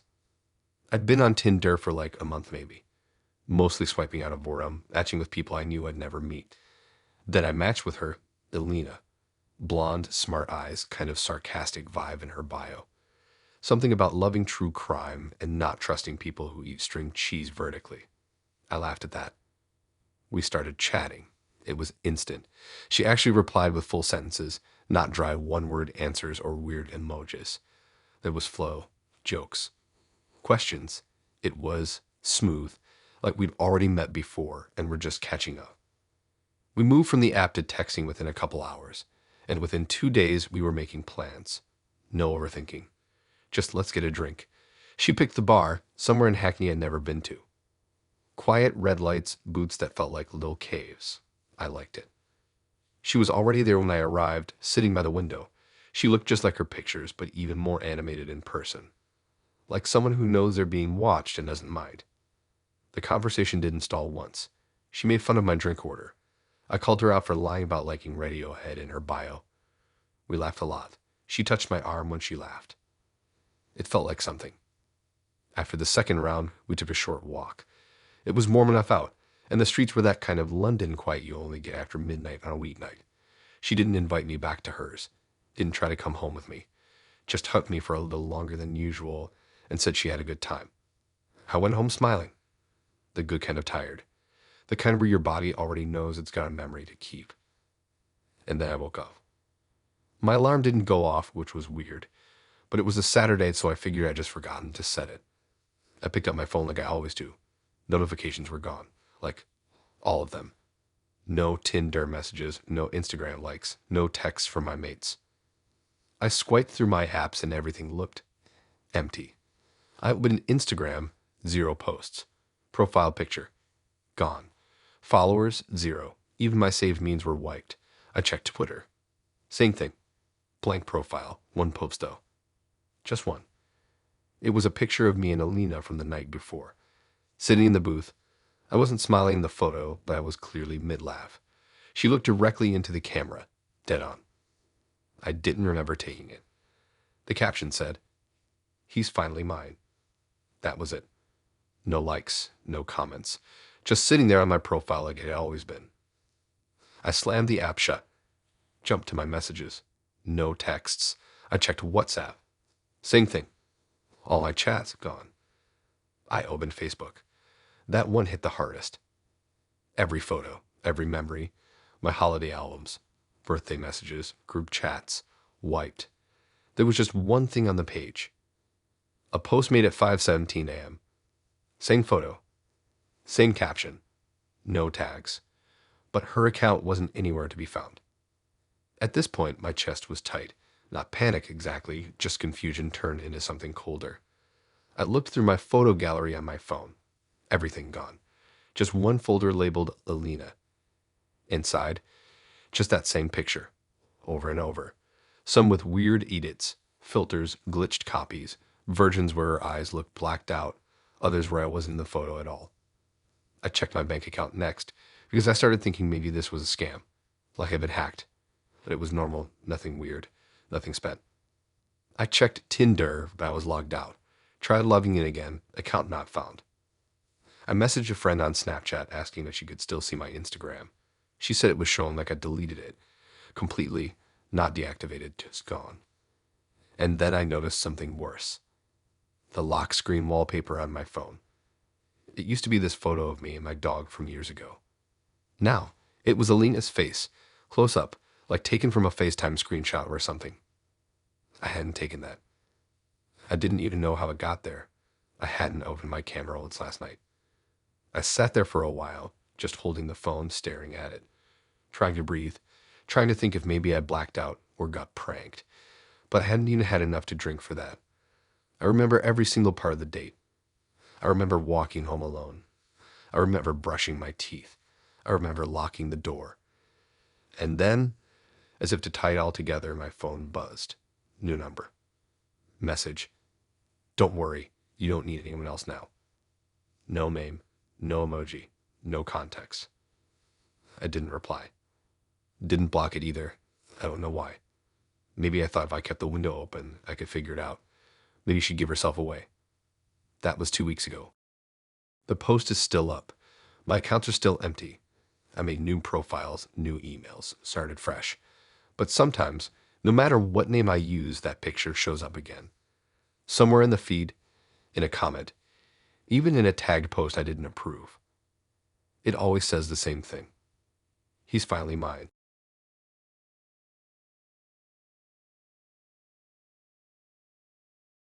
I met this guy on Tinder during one of those painfully boring weeks.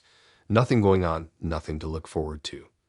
Just work, laundry, and way too much time lying in bed scrolling, half-heartedly swiping between reruns of the same shows I'd already watched a dozen times. His name was Miles. I didn't think much of him at first. His profile was clean, curated like he'd read one of those how to make the perfect dating profile articles. Decent photos, the kind you could tell be chosen carefully. One with a dog, one holding coffee in some cool-looking cafe, one in a beanie with a slightly smug smile like he was about to pitch a startup idea. He looked like every other tech guy in the city. Still, I swiped right. And almost immediately, ping, we matched. He messaged right away, but not in that cringy, hey, sexy way. It was casual, almost like he'd been waiting to talk. He had this rhythm to his texting, knew how to keep things moving, knew when to send a meme, when to ask a question. It was easy, which is rare. Usually guys just let you do all the work. He said he was into photography and hiking. Told me he used to work in cybersecurity, but now did freelance web stuff. I didn't know much about that world, but he made it sound interesting. I don't know why, but I kept replying. We chatted for a few days. Nothing deep, just vibes. Memes back and forth, dumb jokes, conversations about food and TV shows, little snippets about our neighborhoods. He had this dry humor I liked. Not laugh out loud funny, but clever. Then one night, out of nowhere, he asked if I wanted to grab a drink sometime soon, like tomorrow soon. And that's where it got weird for me. I said no gently. Just explained that I wasn't really the kind of person who met up right away. I liked texting a bit longer until I got a feel for someone. Plus, I already had plans with my friend that weekend. We were going to this bar downtown we hadn't been to in a while. He said he understood. Said something like, let me know when you're ready. Cool. Ended that convo. Or so I thought. Saturday night rolled around. My friends and I were already tipsy by the time we got there. The place was exactly what I needed. Loud music, sticky floors, neon signs glowing pink and blue against the dark walls. We danced, we shouted conversations over the bass, we laughed so hard my stomach hurt. Then I felt it, that strange low prickle at the back of my neck. The instinct you get when someone's watching you. At first, I ignored it, but it didn't go away. So I looked around. And there he was. Miles. Leaning against the bar with a drink in hand. Alone. My stomach dropped. Because I never told him I'd be here. We didn't follow each other on anything. And I was positive I'd never once mentioned the name of the bar. I even pulled out my phone, scrolled back through our old messages just to make sure. Nothing. He was wearing a hoodie, but it was definitely him. The same face from the app, though somehow sharper. Taller than I thought, paler, thinner. His smile from the photos was gone, replaced by a blank expression that looked almost like anticipation. He didn't come over. Not at first. Just stood there staring, not smiling. Not sipping his drink either. Actually, I realized he wasn't drinking at all, just holding the glass. I told my friends. They were immediately like, what the hell? Maria even waved at him, half joking. He didn't wave back, just kept staring. Eventually, I decided maybe I'd confront it. Better to ask than sit there all night wondering. I left the group and made my way toward the bar to order another drink. Before I could say anything, he slid up next to me like it was the most natural thing in the world. Funny running into you here, he said. His voice was calm, flat. You look better in real life. I didn't know what to say. My throat went dry. I forced a smile and asked if he came here often, the way you do when you're trying to make something sound normal. He stared at me for a beat too long, then said, "Only when I think someone I care about might be here." Cold. That's the only way to describe how I felt in that moment. Not scared yet, but cold. Like my body knew something was wrong before my brain wanted to admit it. I told him I had to get back to my friends. He said sure, but didn't move. Just stood there, unblinking, while I awkwardly waited for the bartender. Finally, drink in hand, I walked away. He stayed. All night. Not always in the same place, sometimes closer, sometimes across the room, but always facing me. Always watching, not talking to anyone else, not dancing, not ordering more drinks, just watching, like I was the only thing happening in that entire bar. By the time we left, my nerves were frayed. I told myself I was imagining it, that it was just bad timing, that coincidences happen. But then, as we waited outside for our rides, I saw him again. Across the street. Standing under a streetlight, hands shoved in his pockets, hoodie up. Not moving, not talking, not smiling. Just watching. My Uber pulled out. I practically dove inside, locked the door, and stared straight ahead the entire ride. My reflection in the window looked pale and glassy-eyed. I didn't even check my phone until I was safe inside my building. And that's when I saw it. A new message from him. It said, "I hope next time you'll be ready to talk properly." My hands shook as I unmatched him. Blocked. Reported. Deleted the app entirely. But deleting him from my phone didn't delete him from my head. For weeks, I checked over my shoulder whenever I walked home. Jumped when I saw someone in a hoodie. Scanned every bar before I let myself relax. And every time I go back through my Instagram stories, my friends' posts, my tagged photos, I still can't figure it out. I never said the name of that bar. Never posted it. Never hinted at it. There's no way he should have known. But he did. And that's why I'll never go back there. Not because of the drinks. Not even because of him. But because I don't trust myself anymore to notice when someone's already decided they're part of your life, whether you let them in or not.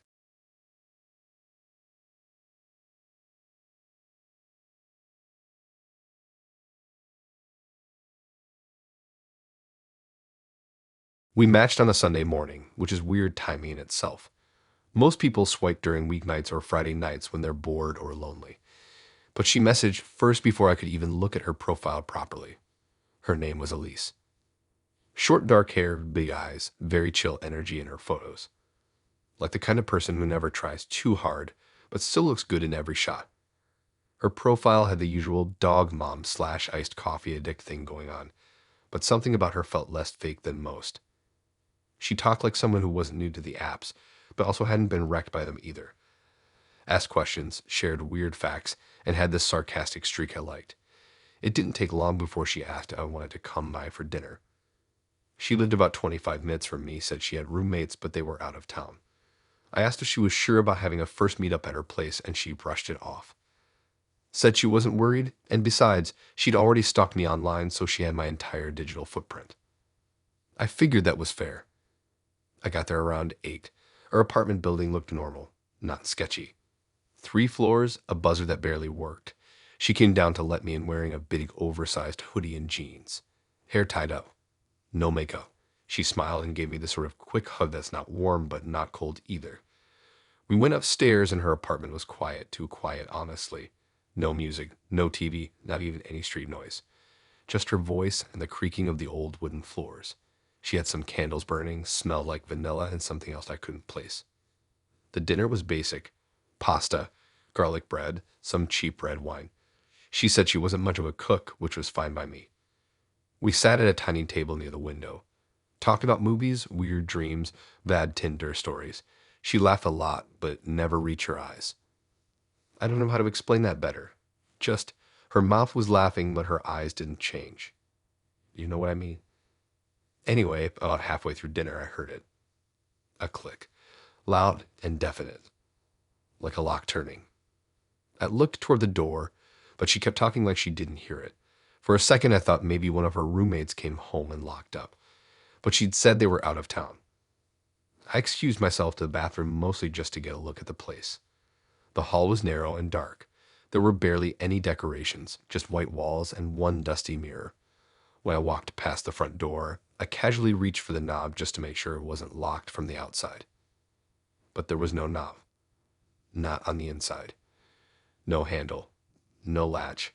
Just a smooth round hole where a knob should have been. It looked removed, not broken, not damaged, like it had been carefully unscrewed.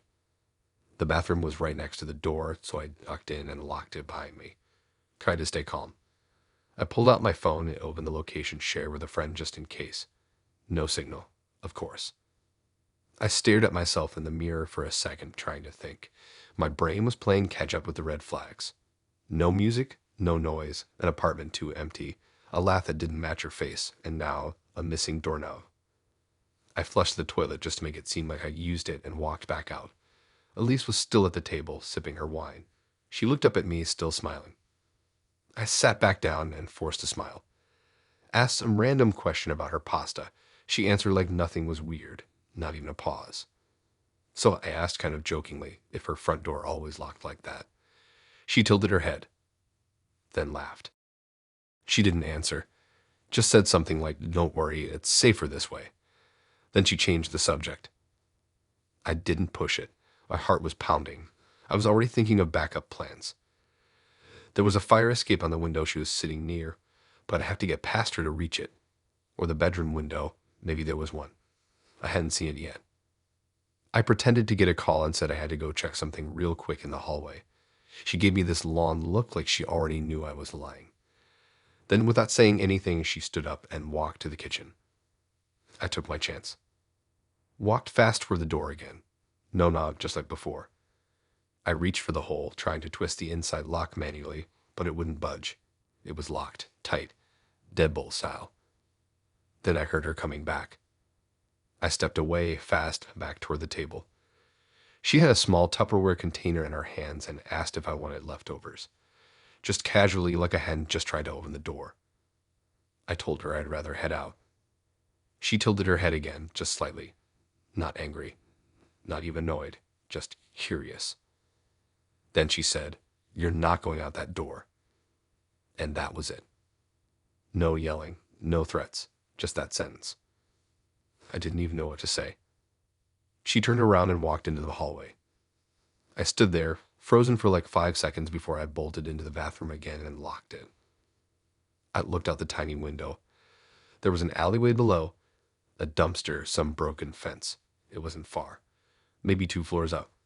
I opened it and started climbing through like my life depended on it, because it felt like it did. I scraped my elbow, tore my shirt, but I dropped down and ran. Didn't stop until I got halfway down the block. Then I flagged a car, didn't even check if it was an Uber, just jumped in and said to drive. I never reported her. I don't even know what I'd say. I just blocked the number and deleted the app for good. To this day, I still think about that doorknob, or the fact it wasn't there.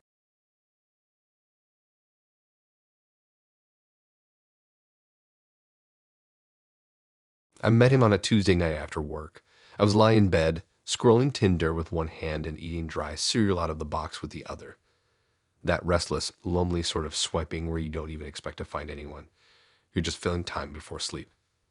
His name was Jordan. He had one of those clean faces, not model pretty, just approachable. The kind of guy you'd imagine helping you fix your bike or picking up your dog's leash if you dropped it. His pictures were ordinary in a comforting way. Him hiking on some trail, holding a coffee in good morning light, smiling without filters. Not trying too hard, not duck-faced or shirtless. Just normal. He messaged me first. Said something about my bio being actually funny. I don't even remember what I'd written. It was probably something dumb like bad at replying but good at guessing star signs. But he kept the conversation going without forcing it. His replies had this rhythm, easy but thoughtful. Not too pushy, not dead end. After a couple of days of casual chatting, he asked if I liked Italian food. When I said yes, he offered to cook me dinner. At his place. Normally, that's where I'd laugh and say no. Dinner at a stranger's house? Way too risky. But something about the way he asked felt casual, like it wasn't a big deal. Plus, I'd already done my homework. I stalked his socials. His Instagram went back years. Real photos, birthdays, blurry shots with friends, a couple of badly lit memes on his story. He looked like a person, not a catfish. I even reverse searched one of his pics just to be safe. Nothing came up. So I said yes. He lived in a town just outside mine, suburban, not far from the train, but I took a cab. I didn't tell my friends. I didn't want the judgment texts. You're actually going to a stranger's house. I told myself I'd share my location if things felt weird. I promised myself I'd stay sharp. When I got there, he was already waiting outside. Waved at me from the driveway, casual and friendly. Walked me in through a side entrance like I'd been there before. The house was older but neat. Dim lighting. A couple of fake candles flickering on the table. Music playing softly, one of those lo-fi playlists from Spotify. He said he made fettuccine alfredo from scratch and laughed like it was a big deal. The kitchen smelled incredible, buttery, and warm. He offered wine. I let him pour, but I kept my glass close. I didn't see him open the bottle, but it looked sealed when I arrived. I was being careful, even if I tried to look relaxed. We sat at a small round table near the living room. The walls were bare except for a single framed movie poster. No photos, no clutter, no sign of anyone else living there. I didn't think about it right away. I was too distracted by how quiet the house was. No neighbors, no traffic, no TV noise in the background. Just the scrape of forks on plates and the faint hum of piano beats. Jordan was a good talker. Calm, measured like he weighed every sentence before he spoke. Not awkward, but controlled. His voice never rose above a certain level. Halfway through dinner, I noticed it. The bedroom door. Down the hall cracked open just an inch. I wouldn't have thought twice about it, except for the blackness inside. And within that blackness, a shape, a figure. I didn't see them move. I just felt it, that presence. The way you know when someone's staring at you. The outline of a body, maybe sitting on a chair, maybe perched on the edge of a bed. Watching us. Watching me. I blinked and forced myself to look away, my throat tightening. Jordan kept talking, something about a trip he'd taken to the Rockies, but I couldn't hear a word. My ears rang with my heartbeat. I glanced back. Still there. Still sitting. Still facing the doorway. I picked up my wine and took a sip to cover the way my hands trembled. Tried to laugh at something Jordan said, but it came out wrong. Then he stood, carrying our plates to the kitchen. Want to see how I made the sauce? He asked casually, already walking away. The second he disappeared into the kitchen, I pushed my chair back. My body moved before my brain could catch up. I crept toward the hallway quiet as I could. Not into the room, just far enough to confirm. There was no mistaking it. A person. Sitting upright in the dark, back straight, head tilted slightly as if listening. I couldn't make out features, only the faint, pale sheen of skin catching the dim light from the hall. "Hello," I whispered, breath shaky. Nothing. No blink, no twitch, no sound. Just stillness. I stumbled back, nearly tripping over my chair as Jordan reappeared with 2 small dessert bowls. "You like tiramisu?" he asked, smiling like nothing was wrong. I froze. My pulse roared in my ears. I should go," I blurted. He blinked, expression unreadable. "Really?" I nodded quickly. Something about an early shift, a white lie falling from my mouth. He studied me for a moment, then smiled again. "I understand." He didn't walk me to the door. Didn't insist I stay. Just stood there, holding those 2 bowls of tiramisu as I grabbed my jacket and shoes. His eyes followed me silently as I left. Outside, the air was cool against my hot skin. I walked fast, nearly running by the time I reached the corner. I kept waiting for footsteps behind me, a door slamming, a voice calling out. Nothing. My cab pulled up, and I climbed in so quickly the driver gave me a sideways glance. I told him to just drive. At home, I locked the door, double-checked the windows, then showered with the bathroom light on. Every shadow in my apartment felt like a trick. Every creak of the pipes made my heart skip. I checked my phone. No messages from Jordan, no missed calls. Not even a "had fun tonight." Nothing. I blocked him anyway, deleted the app, sat in silence. But that image won't leave me. That figure, that person in the dark, sitting so perfectly still, watching. And the way Jordan never acknowledged it, like he either didn't know or didn't want me to.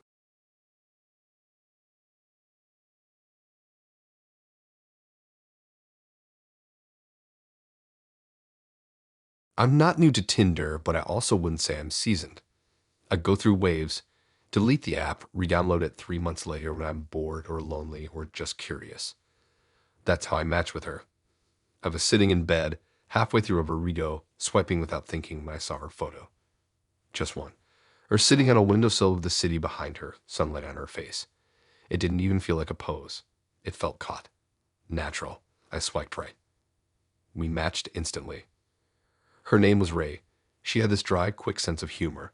Sarcastic replies, but not in that trying too hard way. I liked that she didn't send long messages, just one-liners. And somehow they were always the right thing to say. She said she lived just outside the city, and when I asked what she did for work, she replied, people collector. I laughed. I thought she was joking. We agreed to meet for drinks downtown a few nights later. When I got to the bar, I almost didn't spot her. She looked similar to the photo, just sharper. Hair pulled back, pale skin that almost looked reflective under the bar lights. She had this way of locking eyes and not breaking it, like she was trying to memorize every flicker in her expression. It wasn't creepy at first, just intense. I found myself overthinking everything I was doing. The conversation was decent, nothing too deep. She asked a lot about me, family, friends, where I grew up, what kind of stuff I liked to do late at night. That one made me pause. She didn't flinch, just sipped her drink and waited. I think I said something stupid like movies and pizza, and she grinned like that was the exact answer she wanted. Around 11 p.m., she asked if I wanted to come back to hers. I hesitated, but she didn't pressure. Just said, it's quiet there. You'll like it. I said sure. Maybe it was the way she said it, like invitation and challenge at the same time. Her place was about 20 minutes outside the city. We took a cab. She sat close, not touching me, but close enough that I could feel the heave of her arm. We didn't talk much in the ride. She just stared out the window. I watched her reflection more than I looked at her directly. It didn't feel flirty. It felt like I was being studied. When we got to her street, everything got strange. There were no streetlights, just trees. The house was set back, almost hidden behind some kind of thick hedge. It wasn't run down, just old, like no one had updated it since the 60s. She unlocked the door without turning on any lights and walked inside like she knew exactly where everything was, pitch black or not. I followed a little slower. My phone was still at 40%, so I didn't panic. The house was cold. No music, no TV, just the creaking of floorboards under my shoes and hers. She flicked on a single lamp in the living room. That's when I noticed the mirrors. They were everywhere. Framed mirrors on every wall, some leaning against the floor, one mounted directly above the fireplace. Some of them were so clean I thought they were windows at first. I looked around for family photos, artwork, anything that showed someone lived here, but there was nothing. Not a single picture of her or anyone else. Just me. Reflected back at me over and over from every angle. A kaleidoscope of myself in her walls. She offered me a drink. I said I was good. She said she needed to use the bathroom and left me standing in the living room, alone, with all my reflections. I tried to relax, sat down on the old green couch.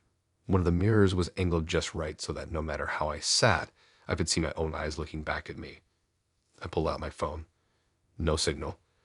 That wasn't completely weird. We were basically in the woods, but it made something twist in my chest. After 5 minutes, she hadn't come back. I stood up and walked slowly down the hall. Still no photos, just more mirrors. One of them had writing on it, like someone had drawn in the fog, except there wasn't any fog, just a smudge of what looked like fingerprints and a word, half-wiped, stay. I stepped back. Then I noticed something worse. One of the mirrors didn't reflect me. I was standing directly in front of it, but there was nothing. Just the room behind me empty. Like I wasn't there. I moved to the left.